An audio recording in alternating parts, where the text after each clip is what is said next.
Hi.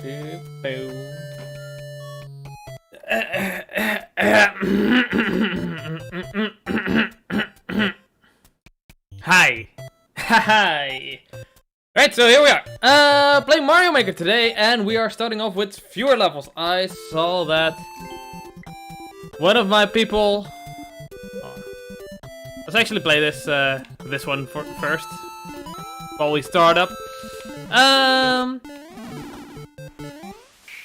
Yeah, we're playing fewer levels. Well, hard levels, fewer levels, whatever. Anyway, we're starting off with a level by Very Smarty. Submitted it in a previous stream, so I want to finish that.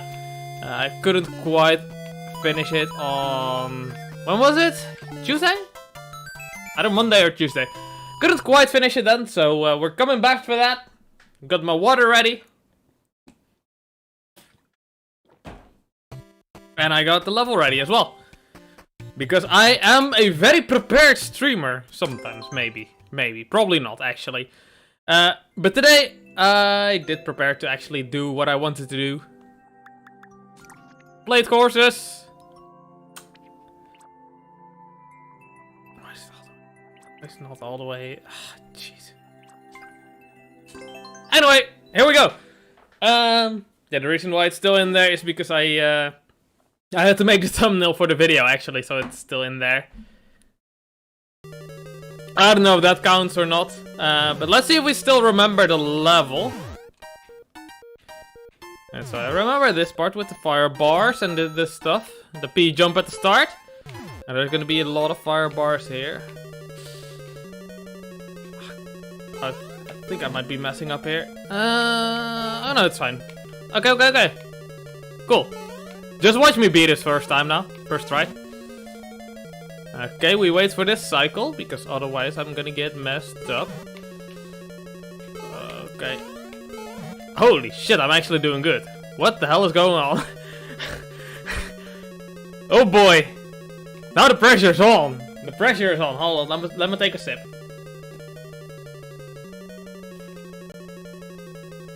Let me quickly take a sip. I promise I only tried it once this afternoon to get to the part with all the fire bars for the screenshot. For the... okay, that would have been a good cycle actually. Let's wait, not for this cycle probably. Yeah, the fireball is gonna be in the way. Yeah, that would have been a bad cycle, so let's wait one more. I think. It's fine. Oh yeah! Oh yeah! Okay, we in there? Okay, you can do that first cycle as well, actually, so... I should probably do that next time. And that one you need to keep running. Shit, I held right too soon. I got too greedy with the speed. Got too greedy. It's gonna be my best run of the day, maybe, actually. Who knows?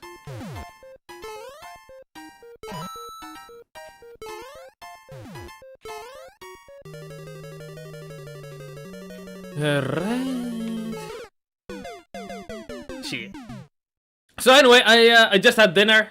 My hands are actually kind of greasy from dinner still. I had French fries and a burger. French fries and a burger. It was very nice actually. I don't mean to brag, but like I am pretty damn good at making burgers, you know? I am pretty damn good at it. I make my own, it's kind of like Big Mac-ish sauce. It's not Big Mac sauce because like McDonald's is kind of secretive about their recipe, but it tastes exactly the same. And honestly, it is amazing. You know, the sauce makes a huge difference for a good burger, in my opinion anyway. Also had a ton of bacon on there, some pickles. Oh, what the hell was that cycle of the fireballs there? I mean, it worked out, but jeez, that was scary. Okay, it's a good... No, it's a bad cycle. Yeah, bad cycle.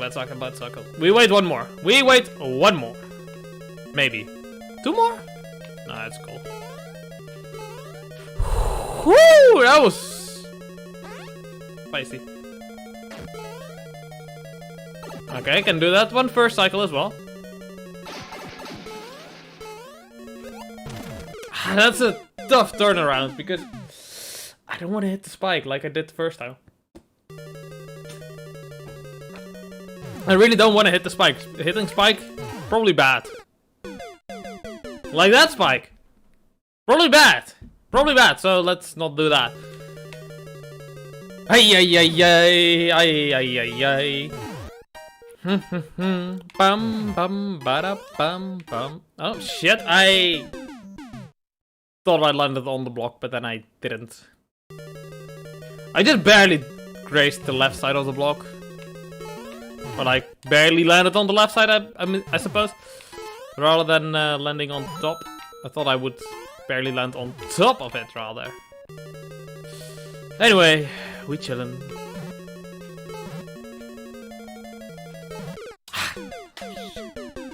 I was distracted. I wasn't doing the best there. Fine though. It's probably fine. Actually, it's not fine because I died. It's gonna be fine when we finally do beat the level, so... Hey, we're chillin', we're chillin'.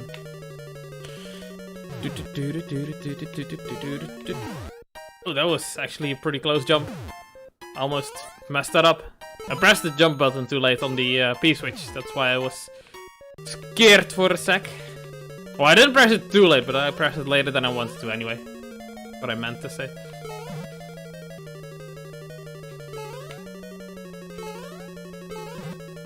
Alright.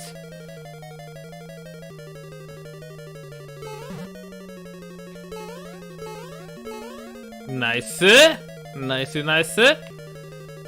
Maybe you can actually do the Piranha Plant's first cycle as well, because this cycle is... God, I got bad cycles with the... or bad distances with the Piranha Plants themselves as well. Oh no, this is bad! Okay, I'm fine! I'm fine! Why are you the only one in here? Good question. Because I am a small streamer and I only started streaming like a few minutes ago, so... It happens. Okay, okay, okay. Important stuff though.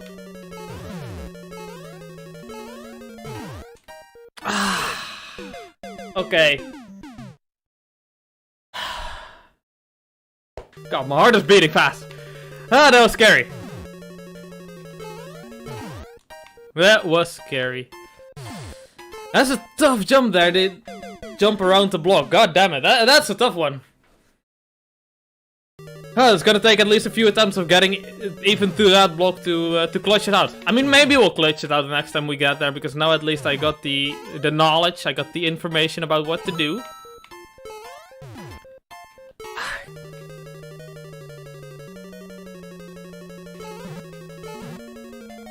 We'll have to see next time we get... Ah, shit, I was... Not doing great there. Yeah, we'll have to see next time we get there. Maybe I'll clutch it. Probably not, though. It's probably gonna take like 3 or 4 attempts of getting over there before I actually get the jump. I mean, first time I got to the sub area, I didn't even get to the red pipe because I thought the jump was 1 block too high, so I waited right at the top of the blue platform the very first time. But yeah, you can definitely make it to the red pipe there, so that's good. Good to know, I guess. Oh, okay. Well, we got the coin. God damn it. God damn it. I saw you followed me on Twitch, by the way. Thank you for that. I haven't seen you on my Twitch stream. I did a quick little Pokemon Twitch stream earlier. So I didn't get to properly thank you for that yet. But I guess here it is. Maybe not really the right place to thank you for that, but hey, I mean, gotta do it somewhere.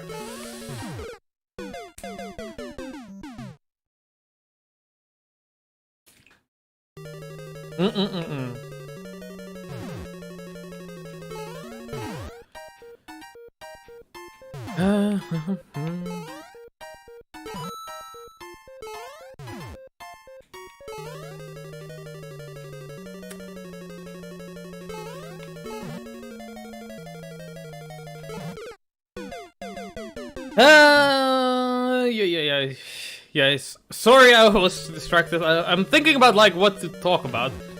There's like a few things I could talk about. I mean, what I did in my day is probably pretty boring. I mean, I ate food, I had work. Honestly, there really isn't much to talk about for me right at the moment. In terms of what I did today, anyway. Well, that was a weird cycle. I mean, in terms of a job, I work for DHL in like administration for customer service. So like, basically what I do is whenever shit gets lost or shit gets delayed or stuff like that, and people start complaining, I'm there to answer their emails. Luckily, I'm not on the phone lines. Phone lines are a thing I don't want to touch with a 20-foot pole. But on the emails, I'm there. It's a pretty boring, pretty tedious job, but hey, it works. It works. Some customers just are pretty damn stupid, though. Let me tell you that. Also, some colleagues are a major source of frustration as well.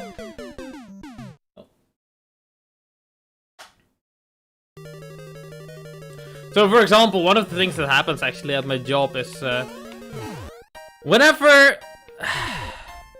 a shipment gets scanned, or like the track and trace says it is delivered, but it somehow isn't, it hasn't reached the recipient yet. I mean, it happens. Sometimes the delivery driver is just making a mistake. Sometimes they're trying to scam us. I don't know. Anyway, whenever that happens, there is a little form that people need to fill in. A little form that says like, okay, I declare by this I declare my shipment has not arrived, even though it says it has. And you have to put a signature on that. You have to put a signature as, I don't know, it's like proof of authenticity, I guess. Or like, proof that you're serious about your claim. Anyway, when that happens within the Netherlands where I live, it's like, alright, we're gonna investigate it, it's fine. But when it happens from a shipment that gets sent from the Netherlands to abroad, for example to Germany, there's quite a few shipments that get sent from us to Germany. We obviously have to send that form to our German colleagues, and they then check the GPS, they check with the driver, they do all the checks that they possibly can. But here's the kicker. People in Germany, they are very particular about their paperwork. They are famously very particular about their paperwork. So herein lies the problem. That signature, there's a little line for the signature. You have to put the signature on that line. And my colleagues in Germany, they're like, well, if the signature is slightly below the line or slightly to the side of the line, it does not count. It does not count, because then they cannot be sure it is actually the signature of the recipient. And they're like, nope, we're not gonna do anything for you until you get a paperwork with the signature on the right spot. And I'm sitting there like, god damn it, now I gotta go back to the person that sent the parcel, and then they gotta send the form back to their recipient, and it's a whole big hassle anyway. Jeez. Anyway, we're here to enjoy games though, not to complain about work. I just thought that was a funny side tangent maybe? I don't know. It's a thing that happens quite a lot though. And it is quite annoying, but hey. You learn to deal with stuff like that. Shit. No, other than that, I had dinner today. I had fries and a burger, so not too much special. I mean, I really like burgers. Burgers are just my favorite food, honestly. You can do so much different things, so many different things, my bad. Burgers are just very versatile, you know? And then afterwards, I also played like 2 games of League today. Obviously I won them, because I'm the best, I'm the greatest. Yeah, I won that. I don't think much happened since my last stream, actually.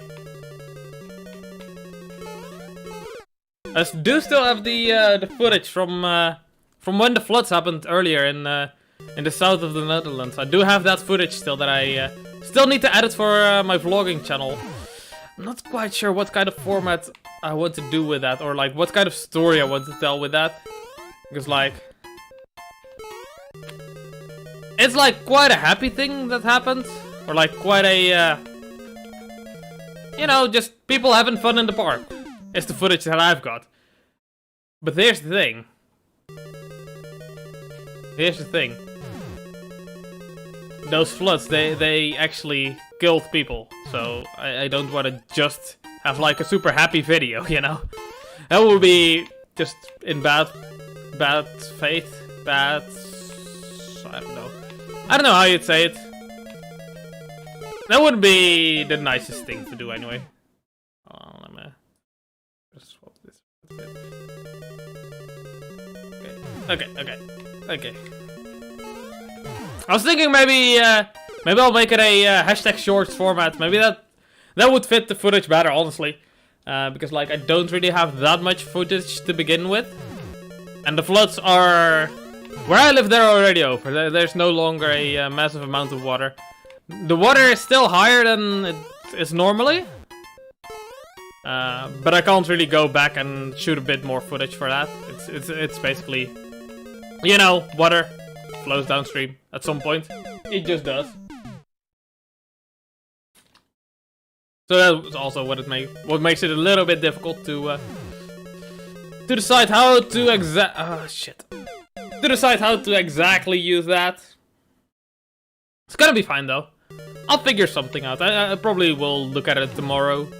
I mean, if I don't look at it tomorrow, there won't really be much time left to do it, because it's like a pretty timely subject. I can't just upload it in a month's time, you know? I mean, I could, but then, like, people don't care about it anymore.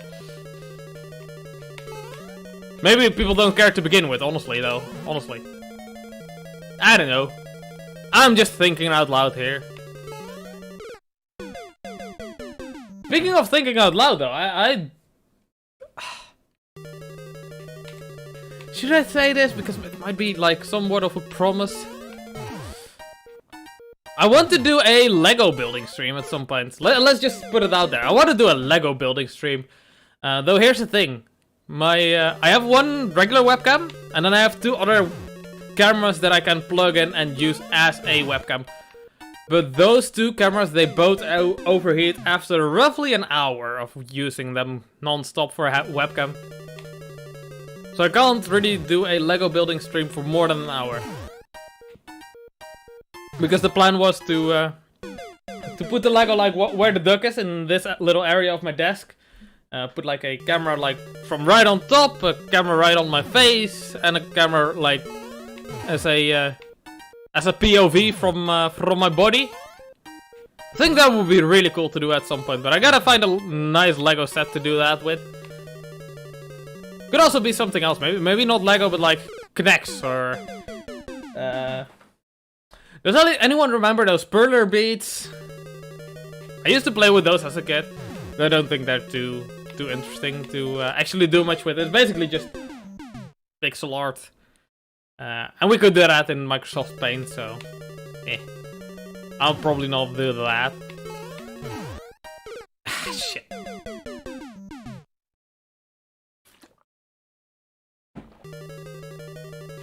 Or maybe some like a jigsaw puzzle, or like a Rubik's Cube. Oh, Rubik's Cube stream. Oh, that would be cool.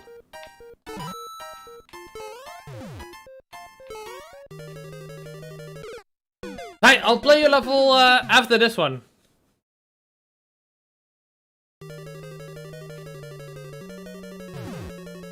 Though I've been on this level for quite a while, and I don't know how much longer it is.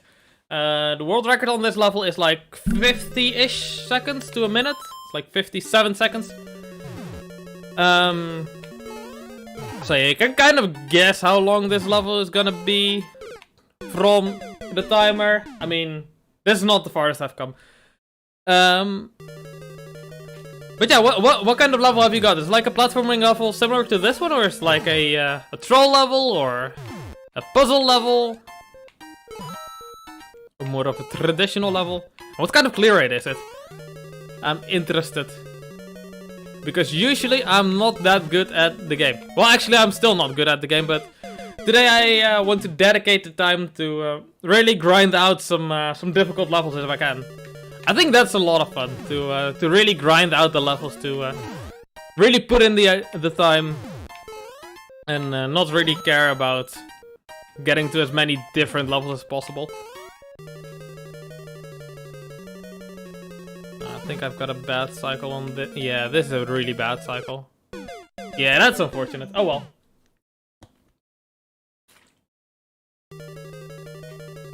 Also, welcome to the stream. Sorry, I haven't welcomed you yet.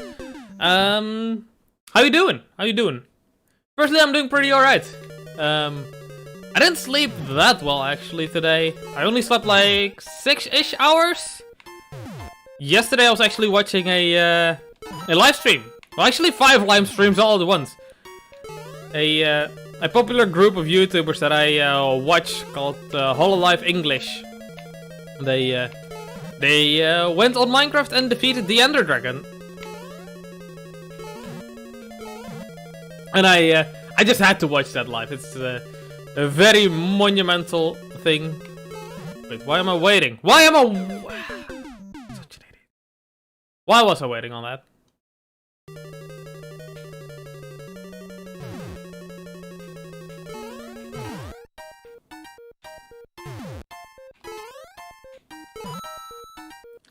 But yeah, their Ender Dragon stream, it started at like...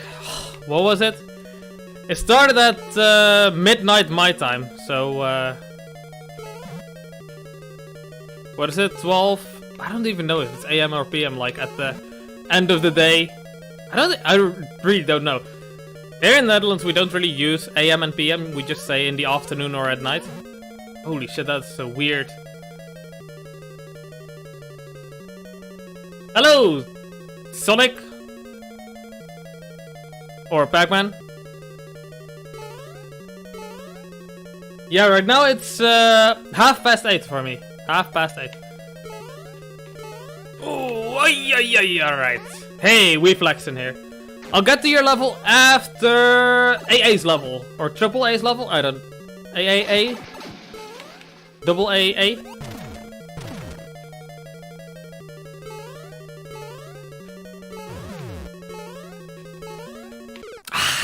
Shit!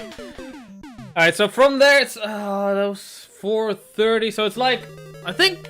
less than 10 more seconds. 5 or 10 more seconds. I think it's really close to the final pipe there. Yeah. I think the very first time I got there I already saw the pipe, right? Or didn't I? I don't remember exactly what I saw up there. Or I mean... there was a pipe up there. But I don't remember if that was the pipe that we entered. Here's the thing though, with my skill level, that could take another 10 minutes? Maybe half an hour. Maybe an hour and a half with my skill level. So, I mean, maybe it's this attempt, honestly. Who knows? I pressed the button. Oh, it's fine. It's fine. Yeah.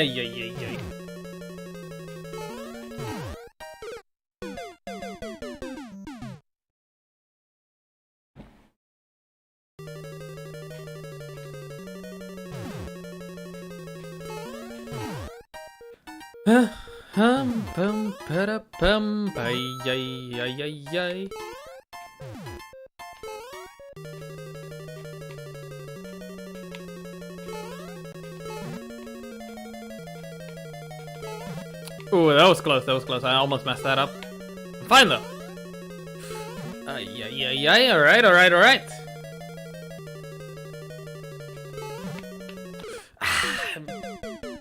Got myself too much momentum. I held right for too long there. And I couldn't stop anymore. And I fell down. I took a big old tumble, or however the rhyme goes. Like Humpty Dumpty on the wall, Humpty Dumpty big old fall. Whatever the rhyme is. Actually, is that copyrighted? I honestly wouldn't be surprised if that's actually copyrighted. I mean, it's a piece that was written probably less than 100 years ago, so it's probably still copywritten by someone. Is it like a... It's not a Disney thing, is it? Ah, that was bad cycles again. Hey! Ay. I don't know, the copyright system is just really quite scary. I actually saw on Twitch they sent me an email saying that they updated their DMCA system. So I'm like, oh boy. That was one of the reasons that I did want to try out streaming on Twitch, because they're a little bit more lax in terms of allowing their users to basically break the law, honestly. It's like, DMCA is not a thing where YouTube is being stringent, that's where the law itself... Oh, okay, we're fine. That's the thing where the law itself is stringent, so I'm not really upset with YouTube, actually. When they say, for example, your stuff has been copyright stricken. It's like, fair enough. Someone poured their hard work into making a song, or... Oh god, that was horrible. What did I think was gonna happen? I don't know, I'm a lot more understanding than most people, I feel. I think most people are like, well, we should just be able to put in Bohemian Rhapsody, for example, in our thing, right? I mean, Queen's got enough money. What would they care? But it's like, I don't know. It's kind of a slippery slope, and it's better to be on the safe side with those kinds of things. And it's just the law, you know? Like, for example, what if I'm a small indie music producer and Marvel just decided to use my song in Guardians of the Galaxy, for example? What if they decided that it would just be alright and they didn't pay me at all, and now millions of people are gonna listen to my song on their YouTube channel because they heard it in Guardians of the Galaxy? That would be kind of shitty. So yeah, those DMCA laws, I'm pretty happy with them, honestly. I mean, they're not perfect. Let's be upfront about that. They're not perfect, but hey, I don't think they... I don't see how they could be improved. Let's just put it that way. I mean, there are ways I would like it to be improved, like easier ways to license music. So for example, I could say... just buy a license somewhere, like a standardized license. What's it called? Standardized license database, and just say, okay, I want to have some Taylor Swift music. I just want the 15 seconds, and you're gonna pay me per view because YouTube just... Oh no, this is bad. Because YouTube would be able to just check how many views it got.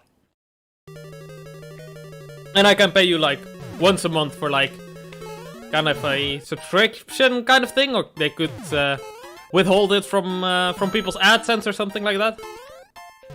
That would be an ideal situation anyway. But obviously the world isn't ideal, and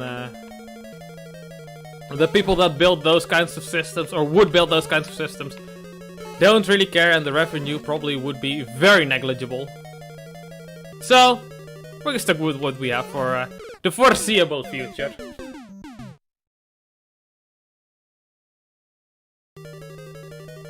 That's at least, to me, a better way to work on something like that, rather than say what Twitch used to do, where the music just didn't matter at all. Only if you keep vaults, or for example. Because that to me would be a worse system than, say, pay like 200 euros to someone for using their music. Would also give smaller creators a better chance to get their music out there. In like profitable ways, rather than just to say, put it out there for free. Because there are music creators that that put their music out there for free just in the hopes of getting some recognition. Which really isn't a shame. It's a shame. They really shouldn't be able to do that. Oh, I'm fine.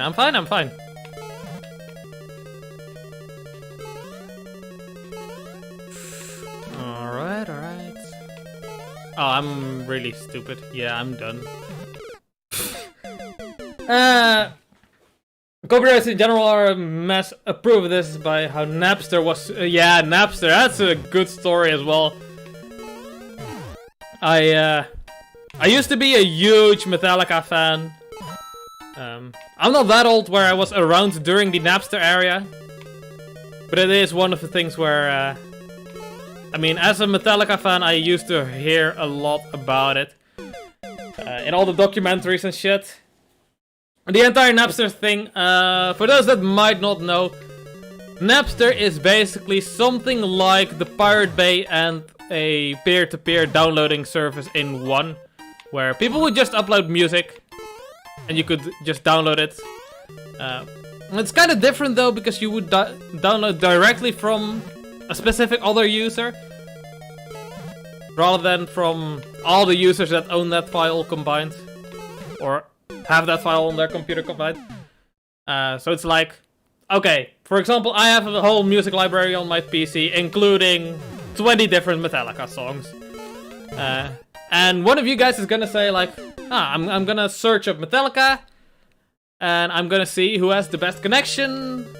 At least that's how I'm assuming how it works. I'm gonna be completely honest, I haven't actually used Napster, but that's how downloading in the past used to work. Maybe you didn't exactly click which download person you wanted to use,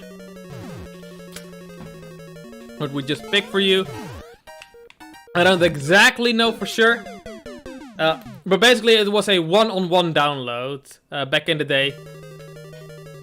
So one of the risks with that was if you wanted to download something from my PC, if I had my 20 Metallica songs and you were downloading them, and I just turned my PC off midway through your 7th file, then you would only get the first 6.5 files, and the 7th file you would just get half of.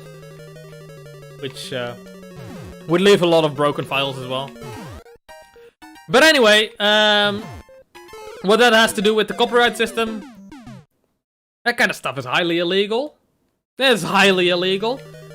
I mean, back in the day it was classified just straight up as stealing. I think there's like more subtle nuances to it right now. I'm not exactly sure, the system isn't perfect yet, nor will it ever be. Not in 1,000 years will we ever get a perfect copyright system. But yeah, Metallica is a big old music artist. One of the biggest ever, I believe. It's probably like, I think it's one of the top 10 best-selling music artists of all time. Though I'd still classify them as somewhat of a niche, especially nowadays. They've been over their peak of popularity. Anyway, they really didn't agree with the practices of Napster and their user base. So they filed probably one of the biggest lawsuits in terms of copyright in history. Absolutely massive. It was a whole big deal. Again, I was too little to really catch any wind of that. It was early 2000s, and I was probably like 6 or 7 years old at the time it all went down. Ah, jeez.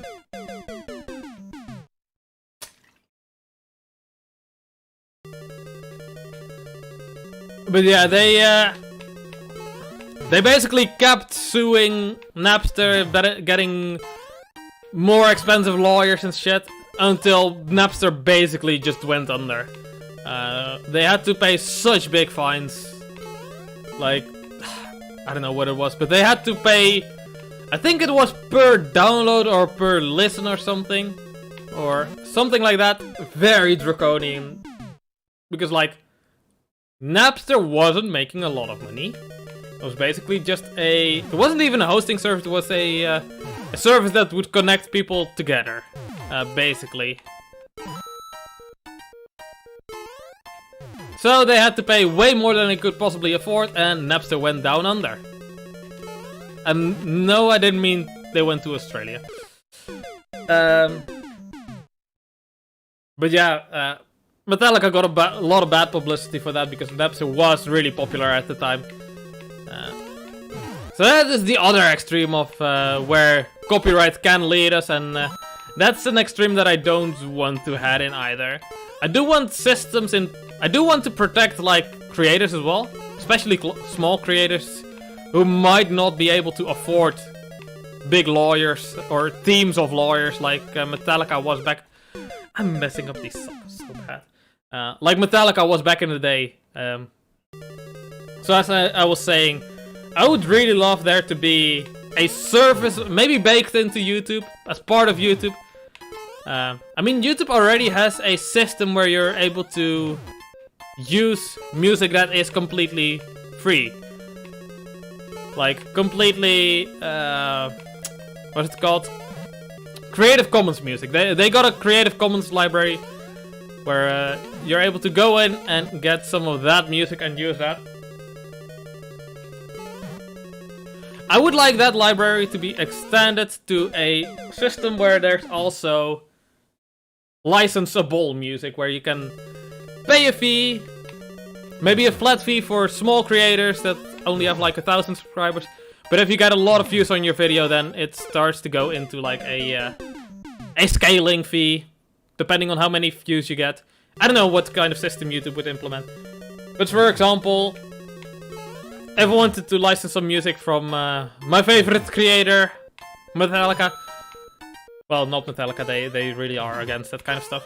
But if I wanted to license, in my dream scenario anyway, something from, let's say, what was the band called again?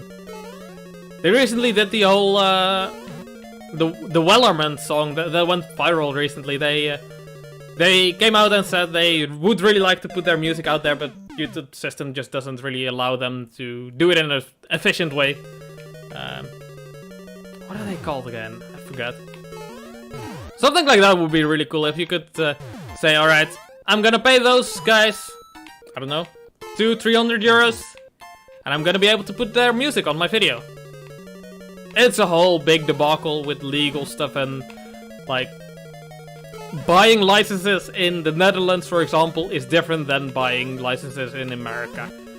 And YouTube would have to figure something out. And that would basically be an unsolvable problem. No, that would be the dream scenario. Anyway, during the late 2010s, copyright was somewhat fixed by service-oriented businesses that provided users with play. I don't know, that's part of things. Netflix, Spotify. Yes! Yes! Streaming services. Now I'm talking more like licensing for getting to use the music on YouTube. Because that's like a whole different kind of worm. Streaming services, they're not in the best place right now. They were in a pretty damn good place in early 2010s, yeah. Late, I'd say more like mid 2010s, honestly. Shit, I messed that up. Where like, yeah, when Netflix had a huge library, Spotify also had a huge library. As time went on, though, they started splitting up the libraries, which is really just unfortunate. Like, for example, Disney launched their own service, and well, a lot of that stuff is no longer available on Netflix, which might have used to be on Netflix. I don't really know. I don't really use streaming services myself. I am a poor boy. Poor boy. Actually, not that poor, I just don't really enjoy using streaming services. One of my biggest pet peeves with something like Netflix is the fact that they usually are incomplete. Like, to me, if I'm gonna pay for a streaming service, they have to actually provide the convenience of actually having such a massive library that I don't really feel compelled to ever go anywhere else, you know? Maybe I'm just being picky though. Maybe I'm into some niche stuff. Especially in terms of music. I think I'm into pretty... I'm into like... In terms of music, I really love to listen to some Japanese rock, Japanese pop, that kind of stuff. And that is just not entirely available on Spotify, for example. That's the one that's mainly for music. So for music, currently I'm actually mostly listening to music on YouTube, which really isn't the best experience. Their quality is kinda, it's not the greatest.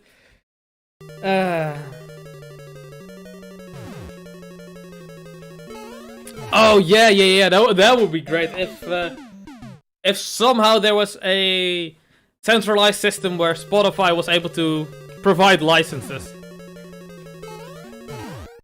So, in my ideal scenario that I talked about, where you're able to license something by paying, you could either do that through YouTube or through, I should say, Spotify. But how do I tell Spotify that I've got the license? How do I tell Spotify that I have got the license and I'm allowed to use it? Well, in my scenario, the way I envision that working is in the backend there's a whole bunch of things you can do, like set the description, and set the text, set the game, and like right under category and the game there would be a little box where you could enter licensing keys. In my scenario anyway. And those licensing keys would have to be standardized somehow. They'd be like legally binding across platforms. They'd work on not just YouTube. In my situation, my very, very ideal situation, it's never gonna happen that way. You'd get like a 25, maybe 45 digit key, which is completely unique, and if it's used like, well, depending on how the key is, what kind of rights you have for the key, you can only use it for one video, or you could use the same key for different videos, because they could theoretically check in the backgrounds for like, well, is this key already used? If so, do we allow this key to be used more than once? If so, do we allow the key to be used on more than one channel, for example? Like, I have 2 different channels. Am I allowed to, say, use Taylor Swift's music on just my own channel? Or just on this channel? Or this channel and the vlogging channel? And you could then have different kinds of keys. Like, different levels of payment. Like, for example, if you have an unlimited key where you're able to use it on different channels, still all under the same Google accounts, I think, would be the best, because otherwise people are just gonna put their keys out on Reddit, for example, and that's not the greatest idea. Then people are just gonna share keys the same way people share like Netflix passwords, and I don't think that's a desirable outcome for like a copyright system. Shit. Yeah, that would be my ideal system, where you're able to pick and choose what kind of license you want. And then maybe also certain licenses where it also checks how many views you're getting on the channel, or like how many subscribers you have, would increase the payment. And that may sound unfair for larger channels, but here's the reason why I would want that to happen. Say for example, Marvel puts out a trailer for their newest film. Newest Guardians of the Galaxy, same example again. They use a lot of music on that, and say they're expecting like 200 million views on their trailer, because they put a lot of effort in that trailer and they really put a lot of hype behind it. Because it's gonna be, for example, the first movie of the new act, which is gonna have the return of Iron Man, for example. So the trailer itself is gonna have like 200 million views. It wouldn't be fair if they paid the same 200 euros that I would for that piece of music if I were to just put it as a 15-second outro for my vlog that gets maybe 20 views. That would not be equivalent.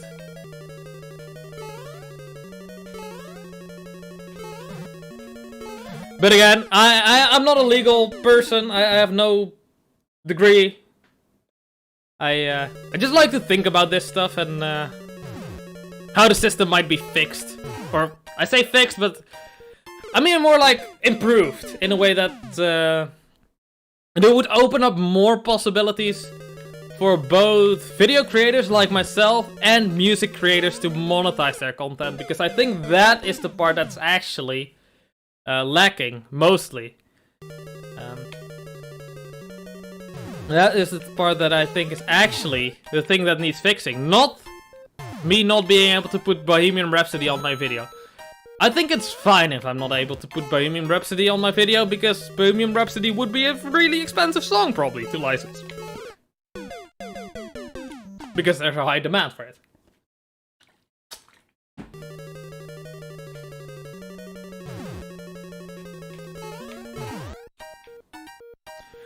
Yeah, that's the thing. That's the thing. Yeah, it would be a whole can of worms, both in terms of where does the money go, how does the money flow between all the systems. Obviously, it looks simple on the surface. I'm gonna license a Taylor Swift song, and my $200 goes straight to Taylor Swift's AdSense account, credit card account, however they wanna put the payment into action. There's a problem though. I am paying from the Netherlands and she lives in North America. So, payment between countries has some really funky things with taxes. And they need to avoid having YouTube itself become some sort of tax haven. That would not be a desirable outcome. I wouldn't want Mr. Jeff Bezos to say, I'm gonna commission some piece of music behind closed doors. I'm just gonna have my buddy Bill Gates produce some piece of music which is literally just beep boop and done. And I'm gonna pay Mr. Bill Gates $2 billion for it. That would not really be great either.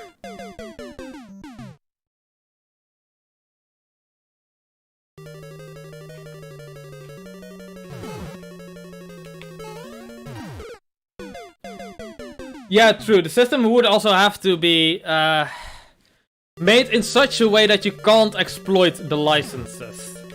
And that it's always a fair payment. However that may be.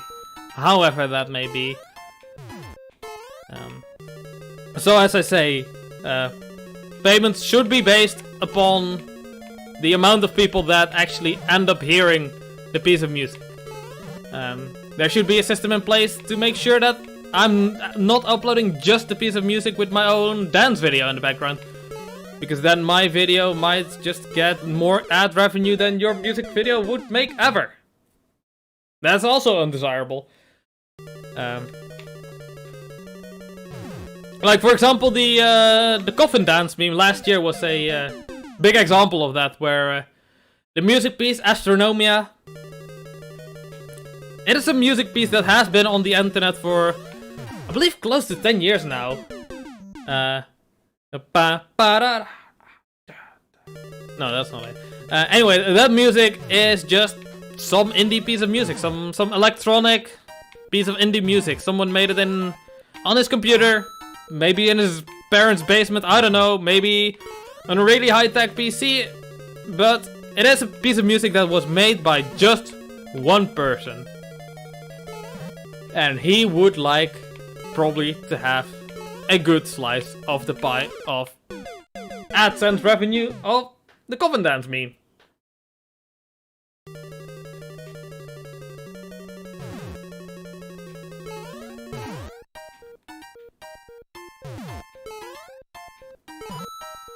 So yeah, even in my ideal situation, there is going to be really difficult problems to solve, like how to recognize if I'm using the piece of music fairly. Like, am I just re-uploading your music video, or am I actually using it to enhance my video? Am I just re-uploading Bohemian Rhapsody and getting another 1 billion views on my channel? Because Bohemian Rhapsody got like over 1 billion views. Who's to say I'm not gonna get 1 billion views? I don't know. That's why I started this discussion with saying off, though, that I'm actually, even as a video creator and a live streamer, I'm not unhappy with the way the copyright works at the moment on the wider internet. It sucks all over, but there just isn't a better way to do things, I don't think. Really bad cycles again. Okay, I think I see where I want to go.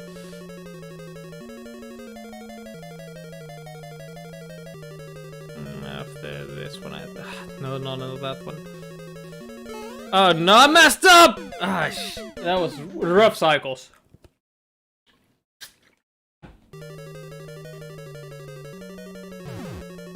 I'm assuming that there's a lot of research and development going on around YouTube and such to find ways to make it more profitable, though, because it's not just YouTube that would be able to profit, or not just creators and well, creators of music and creators of videos that would be able to profit off of a better system.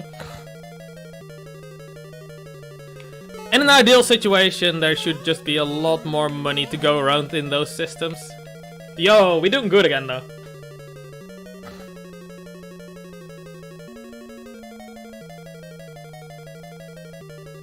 Wait. I haven't... Oh, I'm so sorry. I don't remember who you are. Oh, no. I do remember playing Minecraft in 2011. I'm assuming you played on MSurf UK then? Oh, jeez, oh. It's actually Hornskipo, holy. Okay.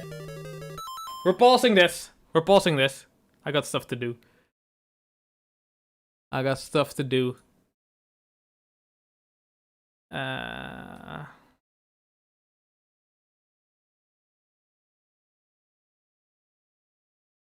Okay. Hold on, how am I gonna do this?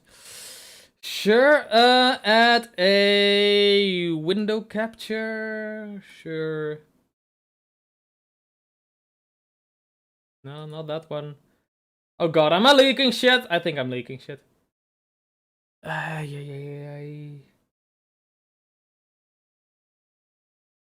Wait.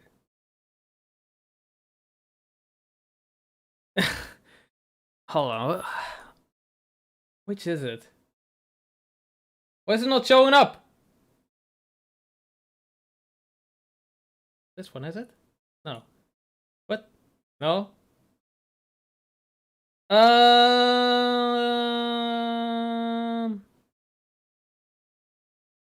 Well, I can't figure it out. I was gonna show you some really old screenshots, though. I still have screenshots from, like, way back when. I have a couple of screenshots where you are in it as well, so I was gonna show them off. I still got I still saved them from back when. I got a new hard drive at some point, but I saved them. So that's a good point in the cycle. After these ones, yeah. Okay. Okay, that's a good point. Okay. No, it's a bad point. Oh! Clutch! Yeah, I'm really bad at remembering names, though, but your name I do remember. Because you were, like, actually one of the really old lads. Yo, we making the progress here, though.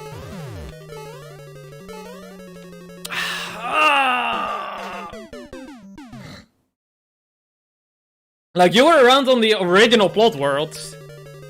Well, not the very, very original plot worlds, but the one with the sun catcher going all around and where the plots were in Yeah, the bottom left corner of the map. Ah, it's great. That was a great time. Still remember one of the builds that you never finished. I think you had like a... What size was the plot? I think it was 100 by 100. Or 102 specifically. And you had a... I think it was kind of like a castle slash mansion kind of thing. Where you would like... I think you had just 4 walls around the plot. But they had a lot of detail in them, which was really uncommon at the time. People really didn't put too much effort into the details at the time. Ah, you're from before the plot. Yeah, I'm not that old myself.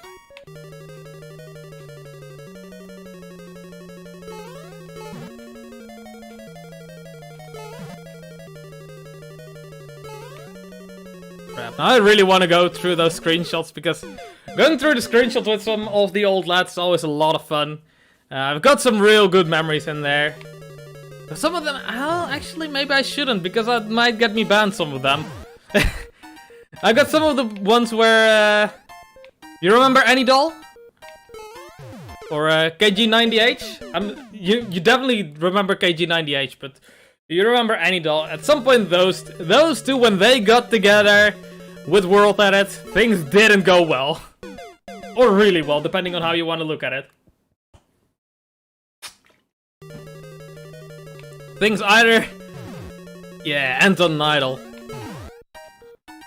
He's also on YouTube. I don't know if you know, but he's also on YouTube. I think he's just called Anydoll as well. He doesn't do Minecraft or anything though. He does actually line writer stuff every now and then. Yo, anyway, I should tell you, if you wanna join a Discord server with me and some of the older lads, that is available. Not everyone is there. Well, we've got, for example, Kelly1112. We've got Dazan. We've got DJ Asiada. We've got Plazasta. We've got Monstrologist. We've got some other people in there as well. We haven't actually... Have we actually ever invited Anydoll? Holy shit, I don't think we have actually invited him. Yo, you got contact with Dan H as well? Holy shit. Yo, we gotta get you into our Discord server then.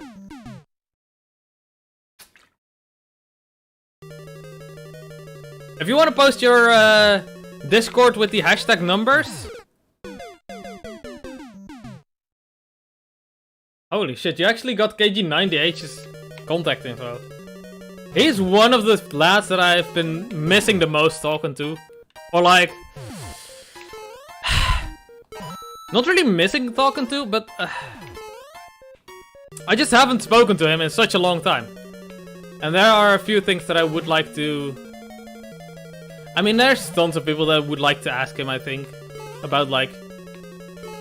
Does he still have files? I'm gonna completely dead honest.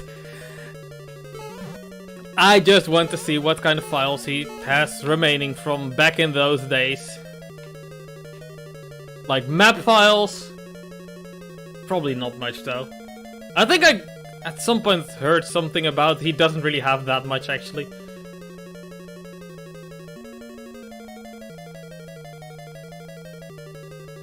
Okay, I think I'm going to go in front of the one that's coming up now. No, JK. And there was the fireball in the way. Yeah, let's go! Alright. Focus first.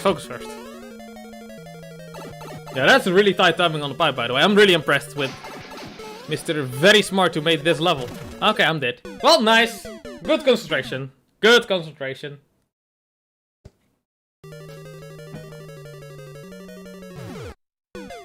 Now, after MServe UK shut down, we, a lot of us, well, a few of us, I'd say a few of us, not nearly enough people, moved on to a Minecraft server called CocoCraft. And once that started going downhill, we started moving on to the Den as a Minecraft server. But those two servers, they were more focused on the survival and not as much on the creative side of things. So I never really got to invest. I did get invested in them, but I never really felt in the right place, you know? Not like Server UK. Server UK also always has a special place in my heart. But yeah, that's how I basically kept in contact with a few of the lads. And same with you right now. Some people just stop by every now and then. Because I still have the same thing on YouTube that I did back then. I'm still Qasxz. And some people find me through that. Actually, some people from my school. Wait, who are you? Wait, who are you then? I don't remember you. Adrian Mold. I mean, you're probably got a new name as well then, I'm assuming. But yeah, some people from my old high school have been able to get back into contact with me as well because of my YouTube channel, which is really cool actually. It's like, it's so weird when I'm just chilling here and I'm seeing like one of the people that I used to... It wasn't really kind of a bully kind of relationship, but like some of the people where I'm like more of an aggressive friendship. Oh, I messed up. Shit. Nata 1001. Yeah, I'm sorry, I don't remember that. I'm usually pretty bad at remembering names. I try my best, but I'm just sorry. But hey, since you played on Server UK, you are very, very welcome on the Discord server as well. Just have to put your Discord with the hashtag numbers in the chat, and then I'll add you later after the stream. And then I'll also add you to the Discord server itself. There's some of the old lads over there that some of them you may recognize, some of them you definitely won't recognize because we'd run into them on other servers. Some of them we'd run into on CocoCraft. Some of them we only ran into on the Den in the past few years. But the main thing tying everyone together is basically playing on Minecraft servers that are no longer around and all being roughly the same age. Like being, I guess right now it's like 18 to 27 or so. Ooh.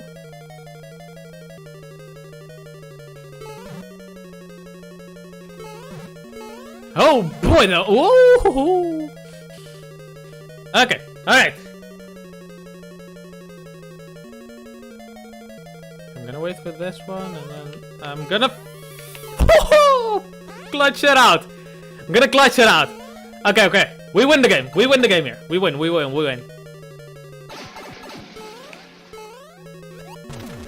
don't.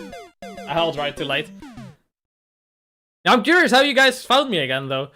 I know that Hornskip, I remember that you actually subscribed to me. But not that I really don't remember you subscribing to me. Did Hornskippo invite you to join this stream? When did you actually join Server UK then? I'm curious. Is there anything I may recognize you by? Were you part of the creative gang, or were you part of the survival gang, or the PvP gang? Because, for example, one of the members on the Discord server that I keep talking about is Monstrologist. And Monstrologist, well, he also joined on Server UK, but you know, he was more of a, I think he was part of the PvP gang, so I never really spoke to him. I didn't even realize he was part of Server UK until years later. Actually, because it was already part of my Discord server, or our Discord server, I should say. I'm the owner of the Discord server, and I got most of the people together. Oh, jeez, I wanted to cycle skip. Hey, faction. Faction. It's a cool concept, but I never really got into it myself, and I don't think too many people did, honestly. I think most people were just... how do I say? The problem with a faction server is that some of the people were really into it right from the start, and some of them got into it a little bit later. Now here's the problem. Diamond Gear and MCC MMO are quite overpowered. Do we even have MCMO on factions? I think we have had at some point. Shit, I waited too long.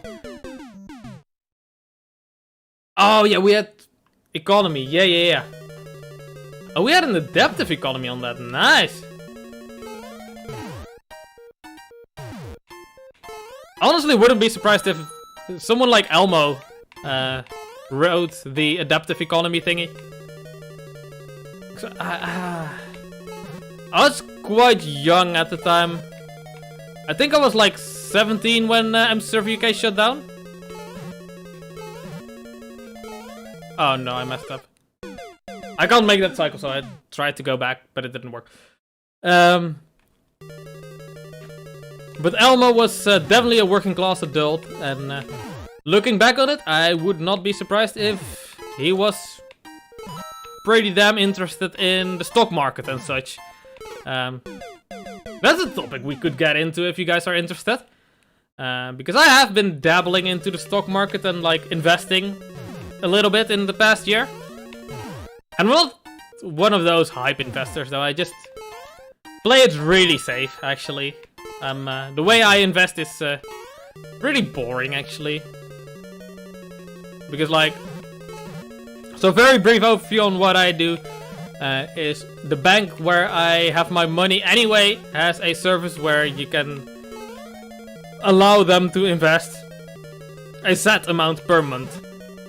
So I allocate like a set amount of money per month to a different account with my same bank, and they basically put it into stocks or equities or futures or whatever. I don't even know what they're putting it in. I don't even know what kind of stocks I get. But here's the thing.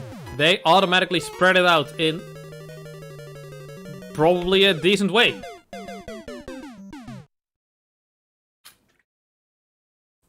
Software development? No. I want to. Still. But I never actually went into it. I'll talk a little bit about what I've done after Server UK, but I first want to finish this little thing. So anyway, I invest a set amount into that account at the first of every month. It's actually going really fucking well. Like, I started doing that thing, and then later on I learned that there's actually like a term for it. It's like, it's not a term that I really enjoy because like, it's the movement. It's the fire movement. I don't like that term. But anyway, I basically put as much money into that as possible, and basically I just keep it in there for the coming like 30 or 40 years, and I hope that on average the market will do the same as it did the previous 30 or 40 years, maybe better, maybe slightly worse, it's fine, but on average the market, it tends to increase roughly 8% over time. Over long periods of time, it tends to increase 8% per year on average. And now, of course, there's economic crises as 2008 or last year. But if you're investing over such a long period of time, that doesn't really matter. And basically, the plan is for me to keep the money in there as long as possible until the return I get on that is larger than what the cost of living is, basically. And that might be by the time I reach 50 or 60 years old, I don't know. But then I can just take out like, I don't know, 20 or 30k a year to live on. And just keep living on that without working. So I don't really invest in meme stocks or crypto. That is not really my cup of tea. It will be interesting, but I just don't have the confidence that I could be better than the market itself. I don't think I'm actually better in market research than algorithms, you know? Hey, Doodlebob! You play Blue Star Defense 6.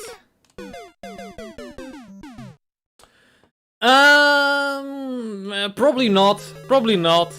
It's a game that I might... Is it free? I don't know, actually. I might stream it for like an hour or so on Twitch in one day. It doesn't sound like a thing that I would like to stream on YouTube. If it's paid, most likely not. Anyway, Mr. Hornskipo here, he asked if I went into software development. So, for those that are unaware, I did some self-learning in terms of software development at some point, or like programming, not really software development. I made a few very, very simple Minecraft plugins. I learned to program like Java on Khan Academy or Codes. What is it called? Codes Bullet? No, Code Bullet is a YouTube channel. Code Academy? I don't remember. I learned some very, very basic stuff on there. But I never went through with that. I never completely went all the way with that. And the reason for that is that at the time I was really interested in just pure theoretical mathematics, and I wanted to pursue that. Even though it might not be the most clear-cut career path to really be just a mathematician. But it is a thing that I was interested in. Anyway, that fell through when I didn't meet the requirements to get into university. I got into college and I was doing a one-year thingy, which would have allowed me a bridge to university rather than going for a 4-year college thing. Ah, shit. Yeah, so I did applied mathematics for that 1 year. The reason why that failed is because there was an economics course was part of that. An economics class, I mean, was part of that course. And that is the part where I failed. At the time, it was just not a thing I was interested in at all. And it was just not a thing that I was good at. Basically, that class was mostly made up of making balance sheets. So, like, for example, the kind of questions where you're... oh, you're a new bakery and you just bought a new oven for 10k. Where do you put it on the balance sheet? Like credit, debit, how much do you pay taxes per year on that? That kind of stuff. And that was just not a thing that I was interested in at all at the time. Nowadays I'm actually more interested in that. And I think that nowadays, because I'm more interested in that, I would be able to probably... put my mind to actually studying it enough. Because it's not a question of the class being straight up too difficult for me. It's more of a question of I just wasn't interested, so I just couldn't motivate myself to actually do the homework, do the reading, that kind of stuff. I just couldn't push myself to get through with that.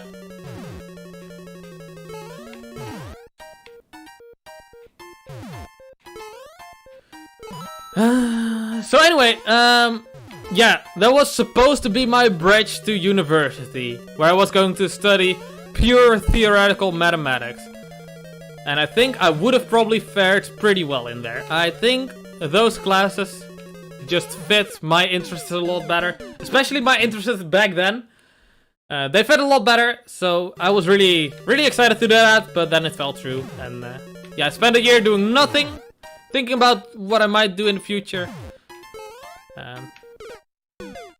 And after that year, I basically had a choice.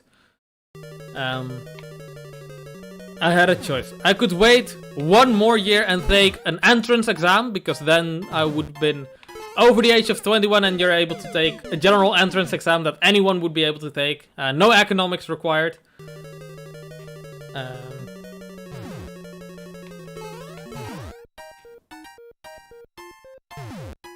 And I probably could have done that.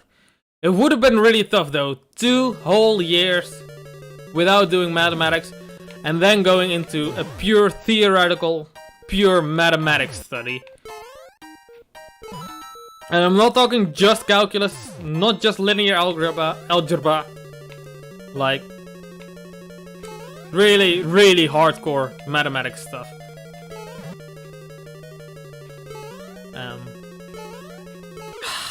Why is this cycle so bad today? I don't remember what I do.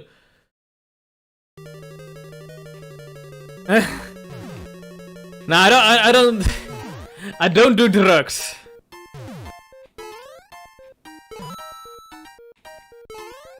So anyway, I basically had the choice. Do I want to pursue mathematics at a lesser level? At a level where I would probably be able to... I don't know what's going on.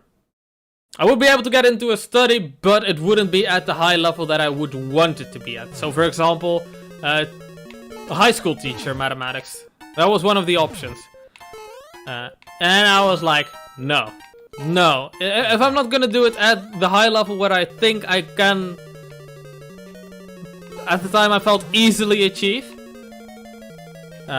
It's just gonna frustrate me. So I'd really rather not go for high school teacher mathematics, because that's just going to put me in a spot where I'm just unhappy with the work that I'm doing. Also, teaching high school kids just really isn't my thing. So instead, I went a completely different path. I was really a nerdy kid, didn't have many friends. Really didn't care about making friends for anything at all. Like when I did that year of applied mathematics, or business mathematics as it was actually called, I was there. I was like one of those kids that sat in the back of class, and I was like, yeah, you're just my classmates. I'm not gonna make friends with you. You're just my classmates. And I just... I mean, just wasn't the best place to be at. Mentally, I guess. So anyway, what I did was... I said to myself, well, that ain't working. That ain't gonna work for me. I gotta do something completely different. So I went into teacher training for, like, elementary school. Elementary school teacher training. So in the Netherlands, that means kids from ages 4 to 12 is elementary school for us. And I really quite enjoyed that for a while. But my reason for that was... even if I don't enjoy it, even if I don't finish the study, which eventually I didn't finish the study, but even if I don't finish the study, I'm going to learn a lot from it, and it's going to put me in a better spot to interact with people in general. Hi Ethan, how you doing? Oh, don't. That's so bad. Oh jeez, I gotta focus on the level. I will win at some point. Yeah, I'm persistent. I'm one persistent boy. But yeah, the teacher training, as you might have guessed, I was a really nerdy kid. I wasn't really social, so the teacher training was really difficult for me. I really had to put in the hours. And honestly, I still didn't put in enough hours to make it completely work out. So one of the things that you do in teacher training is you go to schools and actually teach. So you're assigned an internship. You don't have much say over where you're gonna intern at all. You're just assigned a school, a specific classroom actually, and you're gonna teach that for the next 12 or so weeks. 10 to 12 weeks, depending on which one. And I was just really bad at it. You teach it 2 days. Oh no. I'm just taking it. Yeah, you go in there 2 days a week, for 12 weeks straight, and you'd say that would be enough to make some real experience, to get some real experience going. Not enough for me. Eventually, after 2 years of that, I said I want to repeat a year. I want to repeat a year because I notice I'm falling behind in actually putting the things into practice. Like the theoretical things I got down, like theoretically, how would you interact with a kid? How would you explain things? If you see a kid struggling, how do you recognize what the exact thing is they're struggling with? I was really good at like the maths portion, of course. Like it's really interesting things as well. The way they the way you go between different levels of explaining mathematics to like a for example, an 8-year-old might learn. Let's say a 9-year-old is learning about fractions, alright? So the first time a 9-year-old hears about fractions, you're gonna draw a pizza. Actually, the very first time, you might actually bring a physical pizza in the classroom. And you're gonna say, alright, we're 8 kids in the class. Well, some of the classes where I was, it was divided in such a way that only 8 kids at a time would learn about it. So you could actually bring a physical pizza and each... I'm an idiot. Oh, I'm fine though. So you'd say, yeah, we're gonna bring a physical pizza in the class. And we're gonna all eat 1/8 of a pizza. That's a... Piranha plants is tougher than it looks. So that's the first time. First time is like a classical, like class-wide lesson with everybody involved. Everybody physically touching and feeling what it means to be 1/8 of a pizza. You might also get like 1/8 of a jug of water, for example. That's another thing that you could do. And then the next class, you're gonna say, hey, do you guys remember that pizza from last time? I don't have a physical pizza this time, but I'm gonna draw a pizza on the board. Does anyone remember how much of the pizza we ate? That kind of stuff. Ah, I'm so stupid guy. Anyway, that stuff. I'm going on such a tangent. If the tangent is not interesting, be sure to let me know, by the way. This is a really stretch of a tangent. But yeah, the reason why I'm talking about all of this is because the teacher training, originally I went into it because I knew I was lacking in certain social interaction skills. And I knew that even through interacting with children, I could apply those things to interacting with people in general. So I'm hoping I can do some of those things, like when interacting with you guys. So I don't, for example, forget when I'm making a video about cycling across the Afsluit dike. For those that saw my... Too impatient. For those that saw my vlogging channel, I cycled across the Afsluit dike. If I was naive, I might just post that video and just put the title as I cycled across the Afsluit dike, and in the thumbnail put something along the lines of a picture of the Afsluit dike, because it's a very stunning, very striking monument. But here's the thing, I know that my content of that video is mostly the cycling bits. I don't really have much of the much content of the Afsluit dike itself in there. So that is why the thumbnail on that video is actually a map. A Google Maps So very recognizable for everybody. Very recognizable format. Everybody's seen Google Maps at some point. I messed up the cycle again, probably. Yeah, that's bad.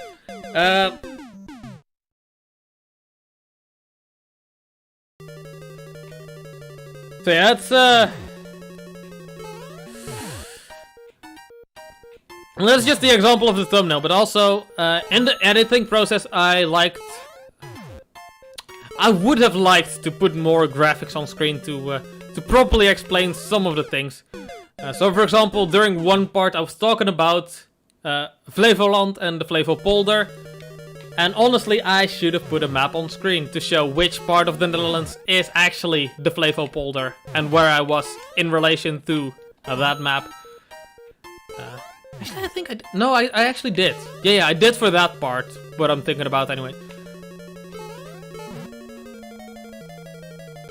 But yeah, that's some of the things that I did during that video, which made the editing process a bit longer.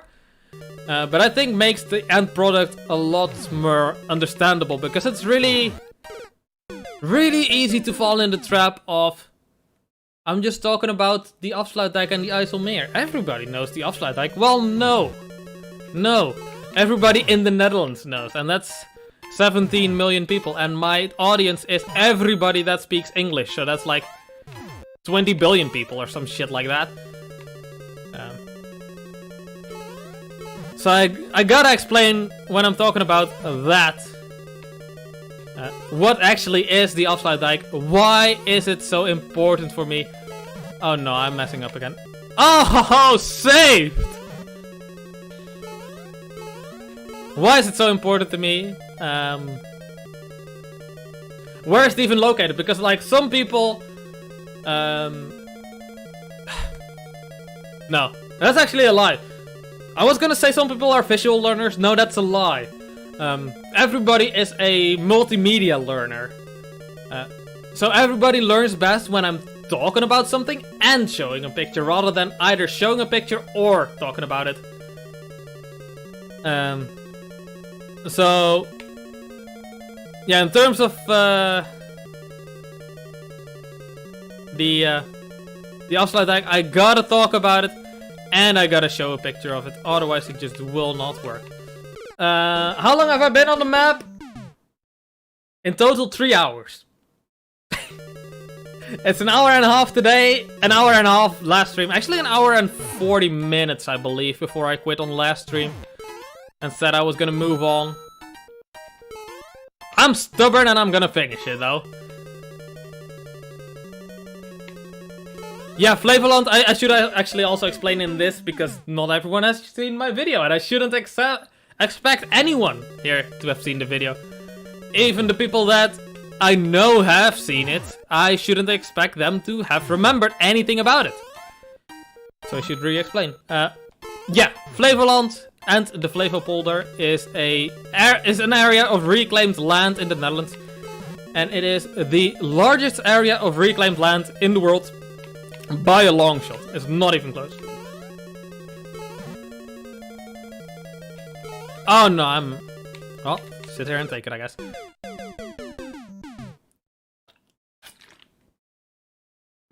Oh, the latest. Yeah, the Flevopolder. Part of it that I cycled through was reclaimed in 1956. And part of it is reclaimed around 1970 or so.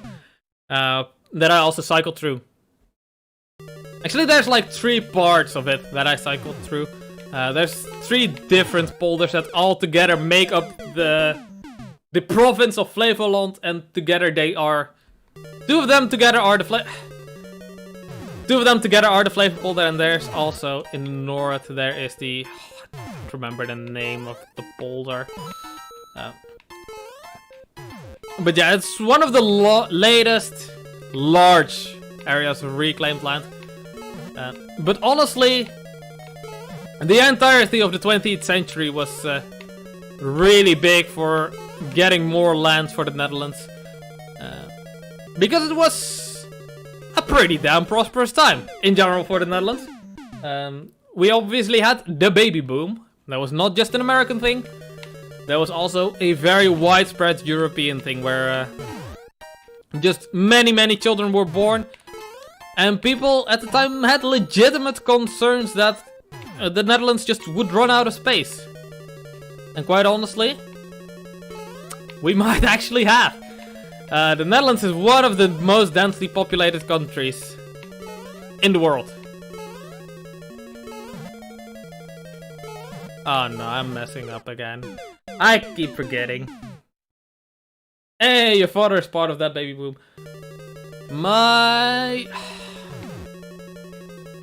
No, for me it's no one. I think my grandfather was born... Well, maybe he was actually just barely. I don't remember what year he was born in.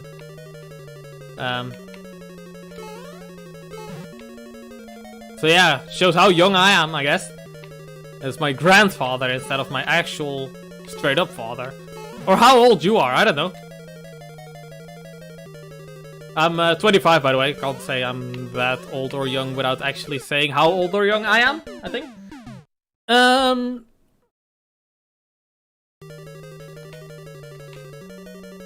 But yeah, really big tangent.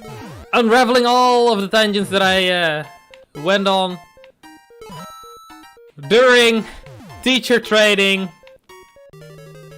I learned basically a lot of things about how to interact in general, but also how to explain things, which is a thing that I was also interested in general. And I'm hopefully applying that decently to my YouTube channel. Hopefully it shows. And unwinding the tangent even further back, after I quit teacher training,